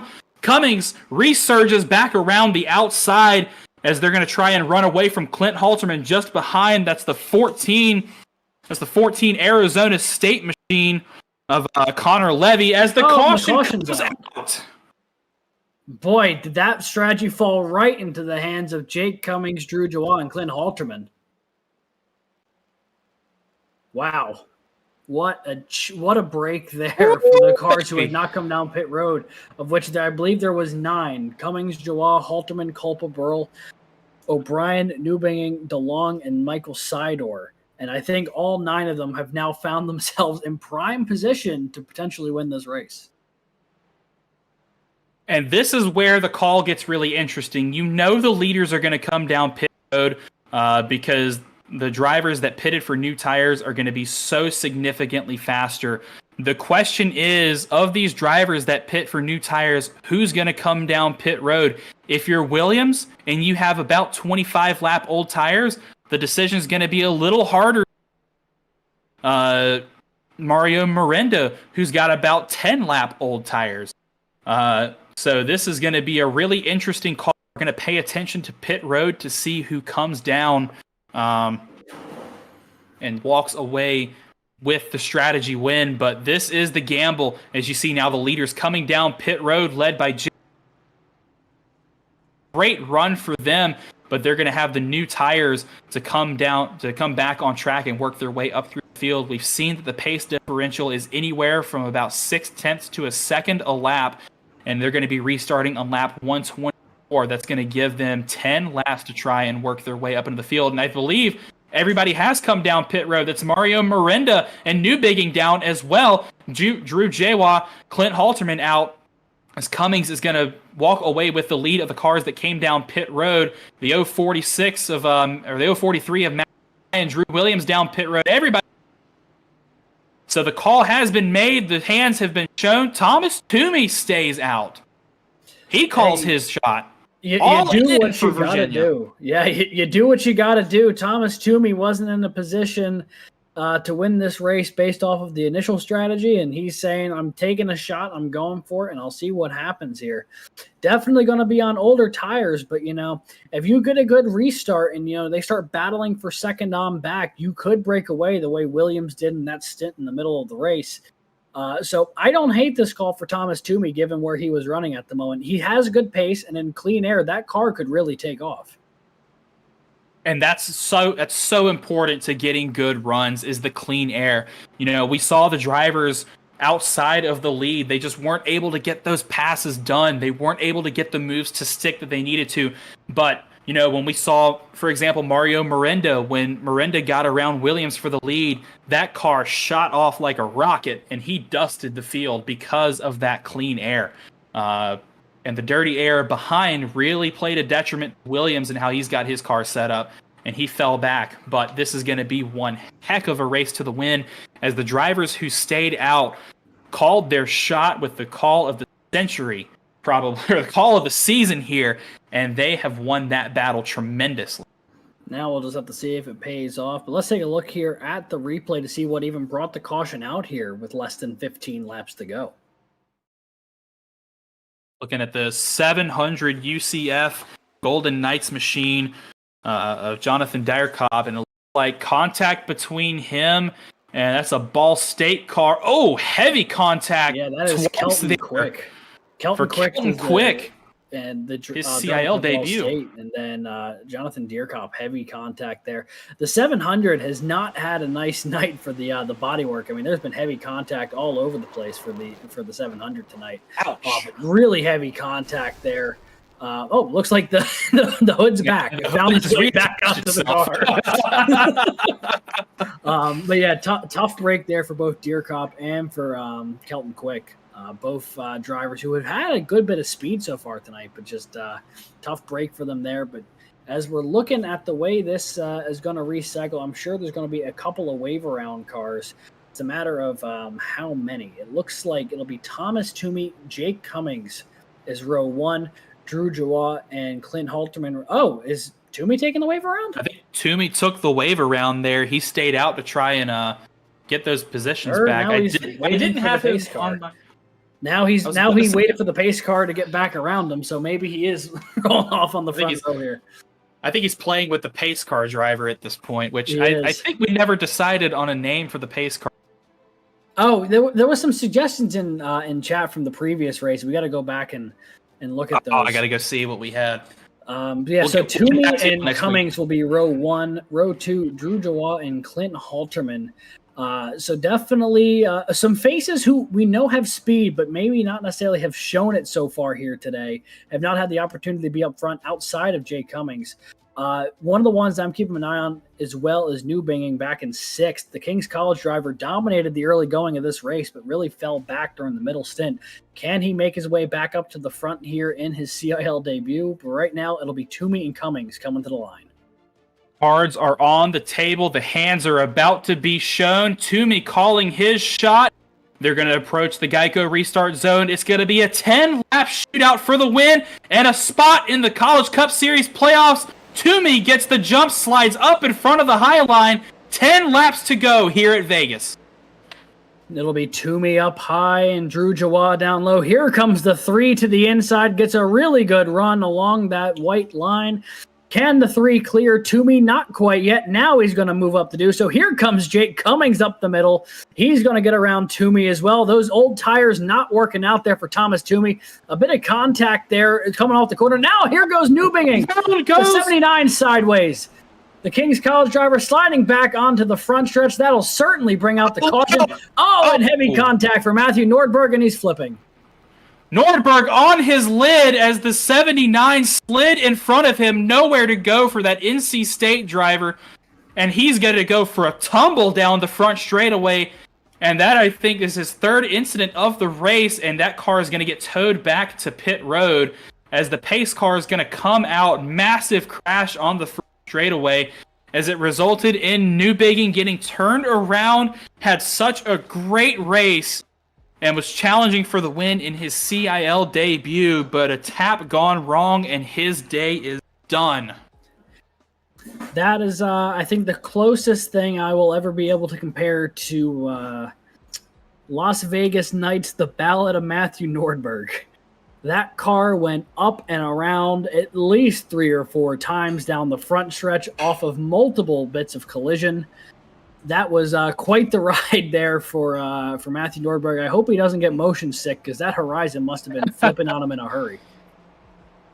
Yeah, and of course, no risk of injury in sim racing except for damaged spirits there and a broken virtual car for Nordberg, as I believe that car is going to be retired from the race. We're going to get a quick look at this replay here of this incident to see what brought out this caution, and it's now going to set up an incredible sprint to the finish. 3, possibly 3.5, 4 wide coming off the corner as, the 79 gets turned. He corrects it back up into the wall and then comes back out onto the track. Nordberg, man, nowhere to go. He gets lifted up into the air from that hit, and then somebody behind him comes and kicks that car over like a skateboard. And I believe we're going to take a ride with Matt Nordberg through this incident. Hang on, Yeah, if you get motion sick, you might want to close your eyes real quick. You might want to turn away from this. This is going to hurt.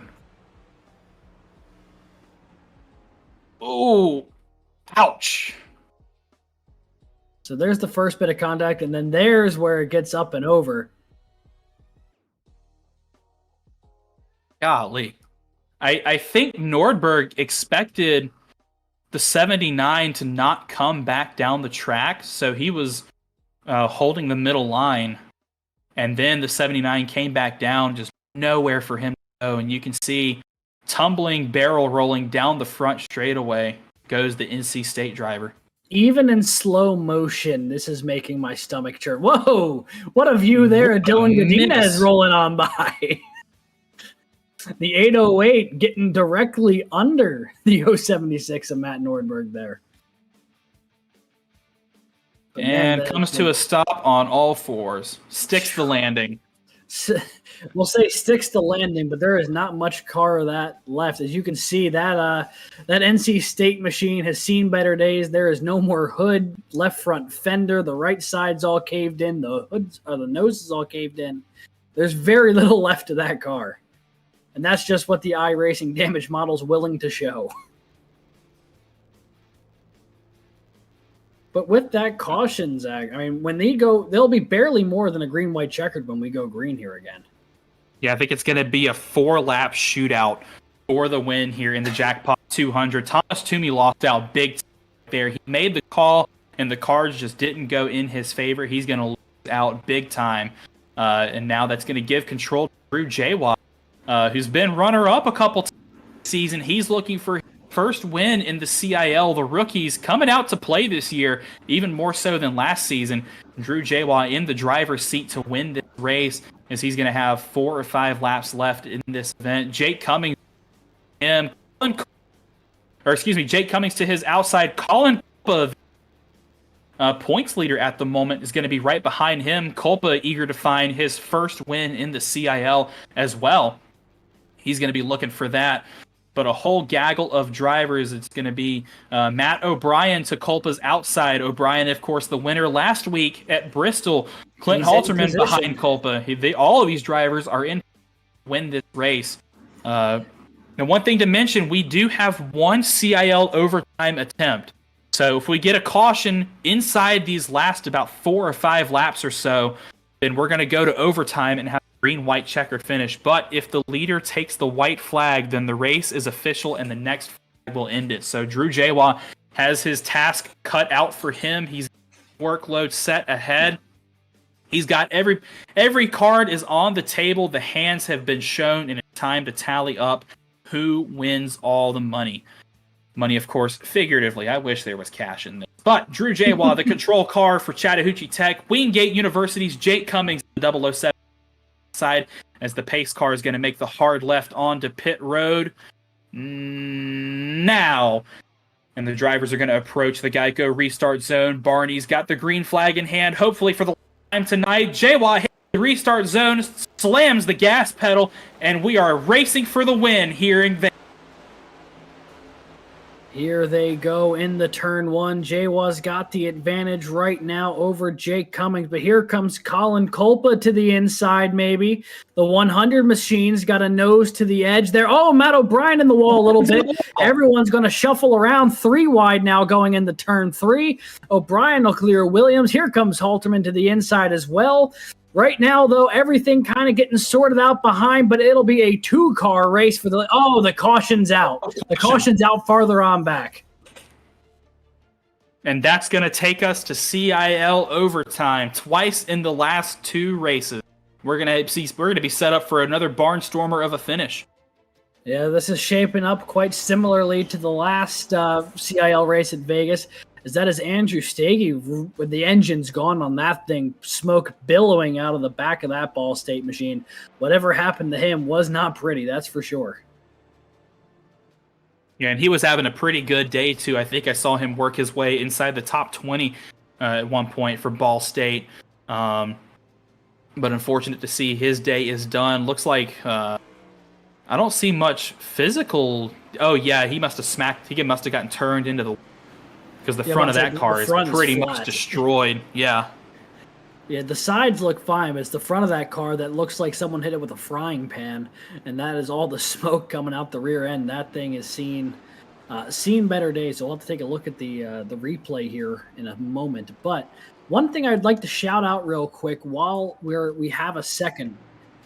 Colin Culpa has a new sponsor on board for the University of Indiana. The Crimson Quarry blog group, they could get a win in their first race on the car. That would be a cool thing for Culpa and company there, as they are rocking the new scheme for the first time here in the CIL this weekend. So just wanted to point that out while we still had a second. But let's take a look at that replay and see what happened to Andrew Stagey. So there you see Stagey in the middle of this group, Dylan Godinez to the bottom, 2 Drexel cars to the outside, Timothy Wilms and Jason Wallet, and some contact with the 86 of Wilms, and the 88 goes hard into the wall. Once again, we see the hood go and coming back onto the car. iRacing is, in fact, a video game, folks. Riding along with the 86 of Timothy Wilms here, you're going to see the 808 come right up underneath him, and the 88 I think he might have gotten a little tight through the center of the corner and just came up into the 86, and it turned him in. Yeah, and that's a tough break there for Wilms. I mean, you don't really see him come until he's sideways across your hood. He just kind of materialized in front of the car, and that's certainly a tough break there, but it's everyone's fighting for every position on track here with so little time left that people are going to be making moves more aggressive than they normally would, and sometimes they work, and sometimes you end up in the fence. So This will be the green-white checker to decide the winner of the Jackpot 200. Chattahoochee Technical's Drew Jawa has 2 podiums so far this season in 3 races. Looking to finally cap it off, though, with a win here as he will be first on this restart. Jake Cummings has always been in the mix, a playoff driver from the season before as well, but now has the opportunity to try and go out there and take the win at Vegas. Colin Culpa and Clint Halterman behind him in row 2. Former champions and race winners in Drew Williams, as well as Matt O'Brien back there in row 3. To see Zach DeWale another row back as well. There is a lot of talent all throughout this top 10 right now, and a lot of people whose nights may not be over just yet if something gets a little squirrely up front. All these drivers, of course, battling for the overall win in the College Cup Series playoff spot that comes with that as well. But even more so between the 007 and of Jake Cummings and the 100 of Colin Culpa, they're fighting for points in the Alumni Championship right now. Both of those drivers in the top 5 in that championship at the moment. So every point matters. But even if you don't get the overall win, if you are the highest finishing car in your class, either student or alumni, then you're going to get credited with a win in your class, and you're going to get those points in that championship. So still a lot to fight for inside the top 5, and really anybody inside the top 5. First 3 rows can win this race. Jawa, Cummings, Culpa, Halterman, and O'Brien, Williams behind them. Mario Miranda, as well as Zach DeWale making up row 4. Tim Robb working his back up in the top 10, and I believe that is Austin DeLong in the Penn College of Technology car cracked his way into the top 10 as well. So good day, good recovery drive for them after being pretty quiet all day. But for the last time in this race, we're going to attempt our 1 overtime finish. The rules of overtime are simple. It's a green-white checkered finish to the race. The leader will take the green flag, then the white flag, 1 to go, and then the end of the race. If the caution comes out before the checkered, the race is over and the field will be frozen and scored at the time of the caution. That is, unless we get all the way to the checkered flag. But this is going to be some of the most intense action we've seen. This is it. 2-lap shootout, 3 miles to claim a spot in the College Cup Series playoffs and take the trophy home. Vegas, the restart is on. Barney throws the green. We're racing for the win at Vegas. Drew Jawa with a good restart in the turn 1. Cummings was a little slow. That outside line's getting checked up. Here comes Colin Culpa working the inside. He'll move up the second. A great launch, though, from the driver of the 3. Drew Jawa has nothing in the immediate vicinity. It's a 2-car length gap back to Culpa here. Now that outside line is starting to finally get itself sorted out. But as we come to the white flag, the only person standing between Drew Jawa and victory could be if Colin Culpa makes a late charge. 1 lap to go here at Vegas. It's been a great opening of the season for Drew Jawa. The rookie in the Cup Series finished runner-up at the Daytona 250 and runner-up last week as Culpa hits the wall, almost gets turned, but Drew Jawa makes off with the lead as they're wrecking behind them. Drew Jawa, last week's runner-up, called his shot, said, "My win is coming. I'm going to make it happen," and he has done it. He's going to cross the line and win at Vegas. Chattahoochee Technical picks up the win. The podium rounded out by Jake Cummings with the rebound off the rough restart, and Clint Halterman for UNC Charlotte turns it on late and will round out the top 3. And that was just a masterclass of a restart from Drew Jawa, and then everyone behind him was so fiercely battling for any position that they could get that no one had the time to get back up to the leader. Yeah, just a masterclass of a restart there from Drew Jawa and Chattahoochee Tech. Got the jump and then just ran away with the race in that 2-lap shootout. But Jake Cummings gets the 2nd place finish and the alumni win. So there's a very good chance he will overtake the lead of the alumni championship. Clint Halterman gets a 3rd place finish for UNC Charlotte as well in the absence of Jared Kaler. Kaler missing for a couple races now. So Halterman probably going to become the standard bearer of this UNC Charlotte program for the time being. Yeah, you'd absolutely have to imagine that's the case if Kaler's not going to be running the full time schedule this season. But as you see, the 3 car burning it down, Drew Dubois, a hard earned victory. Wasn't really up there in the mix through the front half of the race, but really kind of got himself involved toward the back half of the race. And then when it mattered most, made the most of that restart and was able to come home with the victory. And he's had a phenomenal start to the season, 3 podiums in 4 races, including his first victory of the season that will lock him in to the CIL Cup Series playoffs. Congratulations to him, and congratulations to Chattahoochee Technical. And let's take a moment to recognize that we've had 4 races this season that have all been won by rookies. So the ringers of the series, the Drew Williams, the Tim Robbs, the Zach DeWales are shaking their heads right now. They're probably not sure what's going on, but these rookies have come in the offseason. Ringers from the eNASCAR College iRacing Series, as well as prominent drivers on the service. They've come in and they've shown that they are here to play. Absolutely, and now the drivers have stepped out of their cars. Why don't you say that we start talking to some of our podium finishers here? And I think we should start with our 3rd place finisher here tonight. It is Clint Halterman from UNC Charlotte. Clint, congrats on the podium. Yeah, thank you. That was a heck of a race, up and down for you all day, but you brought it home 3rd in the end for UNC. Kind of take us through your charge through the pack. Yeah, I had a really crappy qualifying. I started out the season qualifying 4th and 1st, and then I've backed that up with 28th and 30th. So these last 2 weeks I've had to start at the back and try to make my way towards the front. But yeah, I was just planning just to make my way slowly through the field, and then the big one happened on lap 1. I got Arca braked into me and had a little bit of damage, but not much. I got it fixed pretty quick. And then yeah, it was just all about slowly getting moving up the field. I felt the car is so tight on like the short run, it's really difficult to try and pass. But when the car loosened up some, the longer you went, and I felt like that suited me a little bit more, and I was able to make some passes. And then yeah, I was kind of surprised on that last long green flag run that people were pitting so early. I was only like 4 or 5 laps away from being able to make it, so I just started saving fuel, and that was my strategy, was just to save fuel and see what would happen there.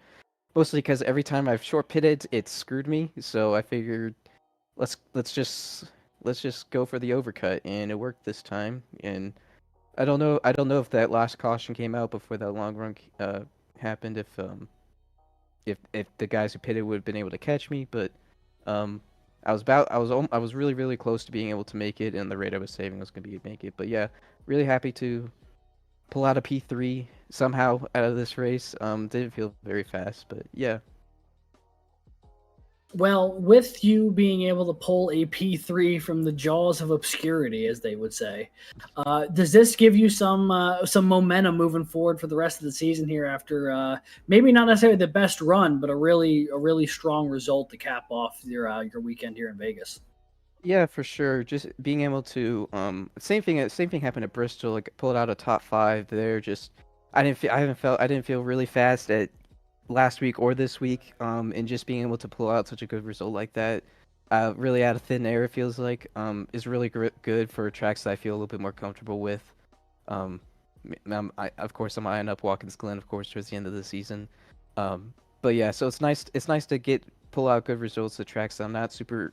I wouldn't say I was the best at, and I guess I can maybe afford, not necessarily afford a bad run, but kind of.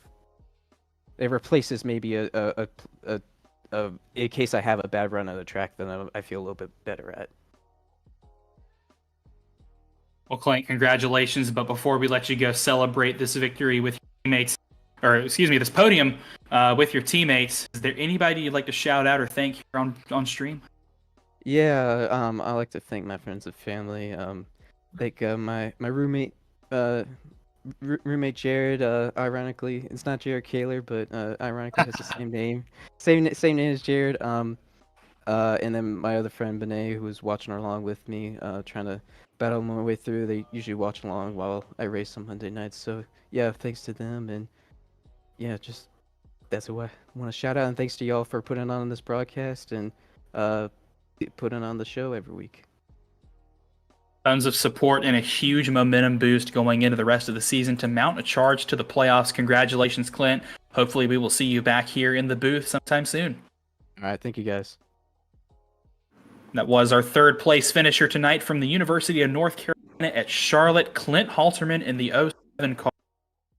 He started, did he say 30th? He was definitely way back there. Let me go back and take a quick look here. Yes. Yeah, it looks like Clint Halterman 30th. rolled off 30th. So a great run for him, up 27 spots from 30th to 3rd. So can't really complain too much on a day like that, even if you didn't have the best pace all day. I mean, that is plenty of points that you may not have been expecting from after qualifying. Well, and you heard him say that it came down to the overcut as well. He was on a different pit strategy than the cars that came down pit road earlier. Mind to focus on fuel saving and to get that car to the end, and he got rewarded very much so. We're going to talk to another driver that did the exact same thing. Jake Cummings, overall runner-up, but also our alumni class winner tonight from Wingate University. Congratulations on a great race. Started up at the front and brought it home on the podium as well. Take us through that race as well as the strategy that got you up there front. Yeah, I guess it's just kind of, I never trust green flag pit stops. I always assume there's a pretty nasty bump on the pit exit that I thought someone was going to trip and die over, and I just figured there was going to be some kind of accident with all the tire differential with the traffic that came from that. So I was just thinking, yeah, I can't trust it. And everyone else was like, no, man, you got to pit now, or you're going to lose everything. And once I was in the lead, they were like, well, you just got to hope for a caution. And I was thinking, I probably am going to get one. I wasn't sure what I was going to do if I didn't get a caution, because I was not saving. I know Clint told me he was saving, but no, I was probably a bit over a gallon to the bad. So yeah, I just kind of got a little lucky there. I mean, I was up front at the start anyways, but had a few little moments getting loose or smacking the wall or getting unlucky with lap traffic that put me back, and was running well enough given all that anyways. But yeah, so got that luck to get me back to where I was needing to be. And then, man, I really wanted to be third, honestly, in that restart with Toomey on the old tires, and it was so weird. I think he wanted Drew to win, because he just went to the middle line and didn't even try to maintain any sort of position. So I'm not sure what he was doing there, but didn't help me at all. I maybe could have gotten to the lead if he'd gotten to the bottom like most people would. But yeah, then in that second to last restart, I was just trying to guess the best of my ability when the heck Drew was going to be going, and that's how I was able to stay side by side with him so well. But yeah, the last one, that was my best reaction I could possibly have given. Yeah, so yeah, a good weekend overall. I was thinking, well, I finished 4th, luckily, at Bristol. There's no way I'm getting a good performance 2 weeks in a row, but it came to us, and I was sad I couldn't be in the booth last week, but I'm here now, so happy days. And we're happy to have you up here after a really strong P2 result. Quick question for you. Just as a hypothetical, I'm curious. If you got the restart that you had with 4 laps to go for the green-white checkered, do you think you could have won that race to the line? Man, it's hard to say, because I was being given some tips by Edward, who overslept the qualifying and didn't make the race, so he was spotting for us and giving us information. And I was thinking, on that second to last restart you were talking about, I still couldn't even stay in line with Drew through turn 1 and 2, being in 4th and staying flat to the floor, and everyone behind me was able to catch up to me anyways. So I think if I had gotten that restart again and I had side drafted a little better, and I had maybe put it straight into 5th and hugged it tighter on the outside of him, then I maybe could have gotten the run down the back, and who knows after that. But I would have been able to give him a good fight for sure. Yeah, it's hard to say if I could have won, but I would have done just about anything I would need to in order to do that for sure. But yeah, if I end up missing the playoffs by a point or something, then I'll definitely think this was the difference. But I mean, overall, it was a really good day. My best finish in the next gens in this league, and going fourth and then second, that's 2 top 5s. That's double what I got last season in the spring, anyways. So it feels pretty good regardless, and I won't think about what could have been and think more towards what I can do going forward. Jake, this has been a pretty good week for Wingate. I know your teammate Brandon Schulenberg did pretty well in the A main race in the ENAS racing race at Daytona last week, and now you've got a podium here in the CIL for Wingate as well. So pretty big boost of momentum. Do you think you can carry this into the rest of the season here in the CIL? Man, I kind of hate how you brought that up. I miss doing this so much. This gap year, it's starting to settle in after my summer is over. I'm starting to get back to work and everything. Just how sad and depressing regular life can be if you don't have any sort of thing you're pursuing, or it's really far away. So, man, yeah, I really missed it, and I helped them out a lot with spotting and everything. And we were pretty ecstatic because Garrett got third there as well, and we were all in the chat. So everyone was so happy, and it was a really good night to not only be a Wingate University sim racer, but just in that group of friends as well. No one was left feeling sad, except for maybe me just a little bit. But just gives me more motivation to do as well as I can between now and then, get as good of a scholarship as I can for next fall, and really hit the ground running then to represent whatever school I go to as best I can. So yeah, good effort. Brandon couldn't be here this week because of some personal reasons. I might figure out what was going on with that, but he's all good. So, but yeah, it was a really good past 8 days, I guess, with Bristol coming fourth then as well. So, I mean, I had only just bought this track a few hours before the race when I got home from work. So, really fortunate that it worked out as well as it did. Kentucky's going to be another one of those tracks, so maybe that kind of luck will continue with that. I need to buy that next. But yeah, I'd say $12 is a pretty good price to pay for a podium tonight for Wingate. And yeah, very good week to be a Wingate student, alumni, slim racer, whatever you want to say, whatever bracket you want to put yourself in. And yeah, definitely looking forward to the rest of the season. It's definitely after the first few races went pretty terribly, so I'm glad that that's behind me now, and I'm really getting into the thick of it, trying to get up there in points to make it on points into the playoffs or to win one of these eventually. Well, we're going to let you go celebrate this with your teammates. We know there's a lot of them. But is there anybody you'd like to shout out or thank? Got you.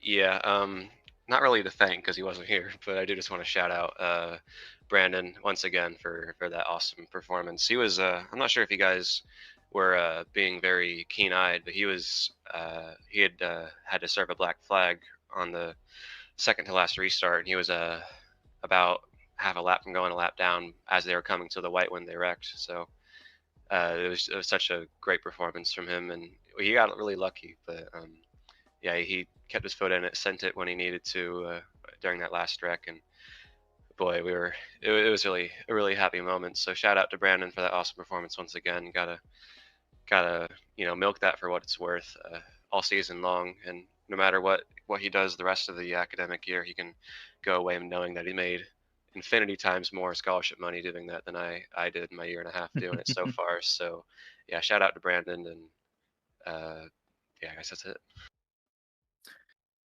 Well, congratulations again on your runner-up finish tonight and the alumni class win. And I know for a fact we'll see you back here in the later on soon. Thank you, man. That was our runner-up finisher tonight and the alumni class win, Jake Cummings from Wingate University. A great night for that school all the way around. You shouting out his teammate Brandon there at the end for the save to be able to recover that car back and finish it on the lead lap despite getting a black flag. Yeah, I mean, it was certainly a wild night there, but obviously really happy, it sounds like, with the second place finish. And back-to-back top fives in the CIL is no joke. That's a whole big points haul over the past 2 weeks there for Jake Cummings, and that'll be a lot of momentum as we get into the thick of the season here. And let's go ahead and bring up the man of the hour, Drew Jawa. Congratulations, you night's winner of Jackpot 200 here at Vegas. Last week when we were talking to you at Bristol, you called your shot. You said my win is coming. 2 runner-up finishes, and now you finally got your maiden win in the CIL. Congratulations. How does it feel? Yeah, it feels good. The circumstances there are pretty crazy. We got an EOL to start the race, drove up, and we kind of drove up there pretty easily there on that long run. I felt like I saved my tires pretty well, and we got up there to the top 13, made an issue on pit road. Then we got up to the front there and got the caution when we needed it, and when we went down to pit, I ended up speeding, so I had to jump all the way back to the back, pushed super hard there, trying to get back up to the front, and my teammate Douglas Newbigging, he was like, well, I'm gonna try and save this, and I pushed super hard and burnt off my stuff, and I was like, I got no other choice but to try and save now. So I was actually, I'd have to look back. I was super close to making it. I think I was either a lap to the good or like less than that, but Wow. super good race. I know Jake said he wasn't saving and Clint was, so it was going to be interesting to see what happened there. Unfortunately, the 700 was kind of like everywhere from what I saw, and I almost lost it again somehow. I almost lost the lead again. I got ran into the back of while going down to pit there, but Thomas staying out there, we got around him pretty easily, and we never really looked back. Yeah, congrats on the victory there, Drew. We've gotten the opportunity to talk to you now a couple times in the booth through the opening bit of this season. A couple podiums, now capping that off with the win here in the first 4 races. Do you feel like things are really coming together so far this season as we're nearing about the halfway point of the regular season? Yeah, I mean, we've had these super consistent runs. Unfortunately, we made a couple mistakes last week at Bristol, and we we met our making with the inside wall. So it's nice to bounce back after our worst finish of the season and get our best finish of the season. Well, Drew, it's Vegas. It's gambling city. You made the gamble by staying out when everybody else was coming into pit road to try and make it to the end. Pray for a caution. You got the caution you needed, and your bet hit, and you walked away with the win. Take us through the evolution of that strategy. When you first started seeing cars coming down pit road, did you think to pit at all, or did you say, I can make it to the end of this, I'm just going to go for it? Yeah, so it like I said, it started with that speeding penalty. I was already all the way in the back, so I was like, well, I might as well try and push super hard and try and get up to there where I can get some track position back, and then pit to take fresh tires. And once I started to get back right outside the top 10-ish, that's when I started to hit the cliff, and I was like, okay, well, I'm sliding so bad. And my teammate Doug, he had been clutching in the corners, and he was telling me he would be able to make it. So I was like, okay, well, I'm going to try and save back my right rear, and maybe I can start pushing it again after I save it. And there was no coming back from that. I had gone full throttle way too much on that top lane, trying to get my spots back. So I decided I was just going to, tough it out and save it. And as I saw more cars pit, I was super surprised with Andrew pitting with about 40 laps to go. So I was like, I was like, I might as well try and, stretch this as long as I can, and hope we get that caution. And as we went longer and longer, I was like, okay, well, I'm up to the top 5 now. I might as well, save a little harder. And I saw once Jason and I can't remember who else was in the lead. I think it was the 600 were in the lead, and I saw them pit. All the cars ahead of me who were also saving or stretching it long were only a second ahead of me. So I was like, okay, well, I'm in a good position there to save fuel and save my tires and maybe have a shot at it. And I feel like it would have came down to me and Clint because like I said, Jake wasn't saving. So I might have pulled away with it. Clint was saying that he was about a lap shorter than about a lap shorter than me. So it'd have been interesting to see. But at the end of the day, we played the right strategy, got kind of lucky with the caution, but super happy to win here at Vegas. we were close at Daytona, pushed my teammate to a win. Battled super hard with Clamp at Auto Club, and last week we weren't really in contention at all last week. So, like I said, nice to bounce back at Vegas. Now we're locked into playoffs, and looking forward to next week where maybe we can go back to back. Well, it's your moment in the spotlight. It's your moment to shine. Congratulations, Drew. While we've got you here on the show, you know the. Anybody you'd like to thank or shout out before we let you go? Yeah, shout out to you guys in the broadcast booth. I always like watching back these races. You guys do an excellent job. Shout out to everybody at CIL for putting this league on and allowing me to race. And shout out to Timothy J. Moore, Douglas Newbigging. They didn't get the finishes they deserve, but race a super clean race all night. And shout out to Nexus Esports for everything they do. And we'll be back next week, and maybe we can make it back to back. One thing I did forget to mention, with this win, you are locked into the College Cup Series playoffs, so you can sit back and relax for the rest of the season because you're going to go playoff racing. So congratulations on that as well. We're going to let you go celebrate with your teammates, go have some fun tonight, and hopefully we will see you back here in the booth very, very soon. Thank you, guys. Have a good one. That was tonight's winner from Chattahoochee Tech. Drew Jawa in the number 3 car, parks it in victory lane, rolled the dice, called his shot, won the bet, and took the race home with him. What an incredible call from that number 3 Chattahoochee Tech team to get that car into victory lane tonight. Yeah, and that's a really big win for him. I mean, he had 2 really, really strong races to start the season, and then, by his own admission, a really rough week at Bristol last week. So to bounce back from that with the win here at Vegas, not only is that going to put him, if not first in the student points, definitely in the top 3.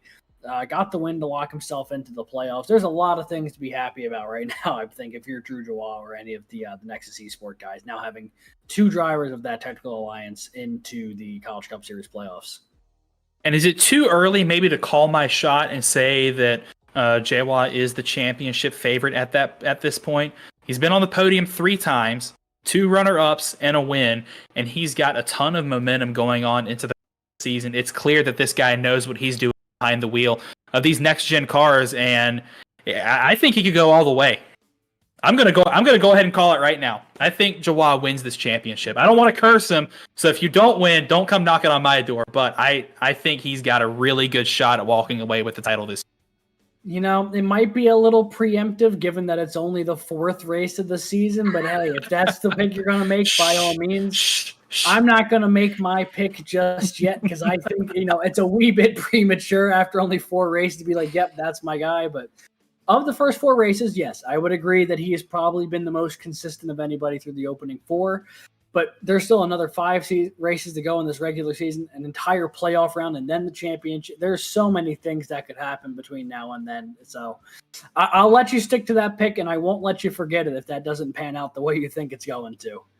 But I think it's now time for us to take a look at the final results from tonight's Jackpot 200 from Vegas.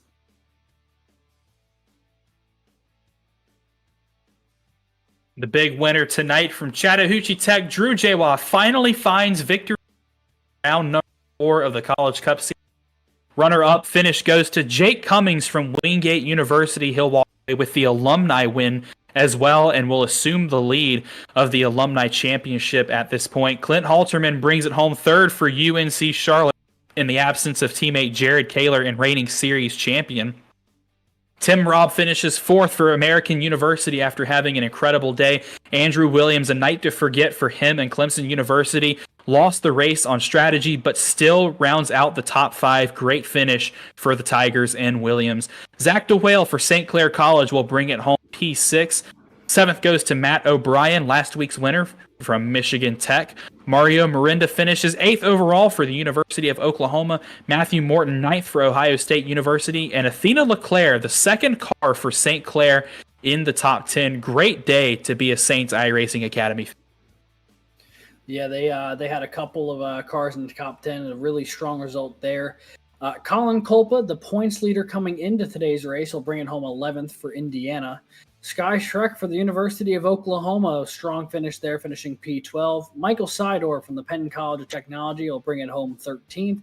Andrew Burrell from Clemson will be 14th, and another PCT car in Zach Tallman rounding out the top 15. Matthew Burton from ETSU is 16th. Major Monsiváis from Texas A&M International is 17th. Another Penn College of Technology car in Dylan Godinez is 18th. Tim Moore from Manhattanville College is 19th. And Jason Wallet from Drexel University is 20th.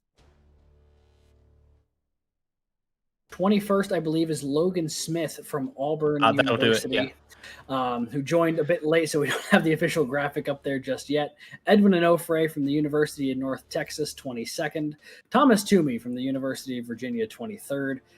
Garrett Vighton from Arizona State, 24th. Austin DeLong from PCT in 25th. Tristan LeClaire from St. Clair College, 26th. Bradley Daniels from Robert Morris University, 27th. Alex Hallinar and Binghamton University in 28th, with Andrew Stagey from Ball State and Duncan O'Connor from the Nova Scotia Community College rounding out 29th and 30th. Looking through the rest of the field, Douglas Newbigging had such a great debut until he got involved in an incident late in the race. He'll bring it home 31st for King's College, but a great showing for him tonight. Matt Nordberg took a tumble down the order with his late race wreck, finishing 32nd for NC State. Connor Levy finishes 33rd for Arizona State. Zarin Bartholomew, P34 for St. Clair. Jonathan Deerkop finishes P35 for UCF. P36 goes to Nick Stockner at Clemson University. Muhammad Alif, Kelton Quick will finish 35th for Ball State in the 35th position. 36th goes to Nick Stockner. Night to forget for Muhammad Alif and Ball State University, as he will finish P37. Jacob Wiest, P38 for UNC Charlotte. Nick Badimlik for St. John's University finishes 39th. Jonathan Egge, P40 for Robert Morris University. And 41st goes to Lucas Moody and Ball State. Timothy Wilms, 42nd for Drexel. Jonathan Dyerkop, 43rd for UCF. And I believe you can also see the couple of DNQs from tonight's race, but that does bring the Jackpot 200 to a close there, Zach. Overall, a lot of action up front. That's the best way I could describe it. A lot of action up front. What a race. This is the action that we expect out of Vegas. It's a track that always puts on a good show. There was close, intense, tight racing all the way up at the front. From start to finish, really. Lots of green flag runs. Pit strategy that wound up being the difference between winning and losing. A couple big wrecks. This race really had it all, if you're a motorsports fan. So hopefully we can live up to this standard for the rest of the season. I know, but this was a very, very exciting race. And congratulations to all of our podium finishers for an incredible race. Well, the bright lights of Vegas are shining in the Cup Series, and Drew Jaywalt and Chad have walked away with the house money and a big win tonight, locking themselves into the playoffs in 5 weeks' time. And some other big runs for Jake Cummings and Cliff will surely give them the big boost of momentum they need as the College Cup Series season marches on, where we'll trade poker hands for banjos next week as we head to Kentucky Speedway for our Bluegrass 200, which is sure to be another incredible race here on the calendar. So be sure to tune in to twitch.tv, Collegiate iRacing League, and our YouTube channel for the Ignition pre-race show at 8:30 p.m. Eastern, with race action beginning around 9 o'clock Eastern. And if you can't wait for more CIL action, Formula C goes down under for the first time in our inaugural Australian Grand Prix from Oran Park Raceway. That's a track that no longer exists in real life, but has been idolized and memorialized in iRacing. It's a tough track, lots of twists, turns, almost like a roller coaster at a couple points as well. It's sure to be an exciting Grand Prix, and our Open Wheel Series side coverage from there will begin at 8:45 Eastern. And I believe that's going to wrap it up for us tonight. So on behalf of everyone here at the CIL, myself, co-commentator Alex, and producers Christian, Keith, and John, we'd like to once again congratulate all of our podium finishers on an incredible race. And most importantly, thank you for tuning in to tonight's Jackpot 200. And until next time, stay fast.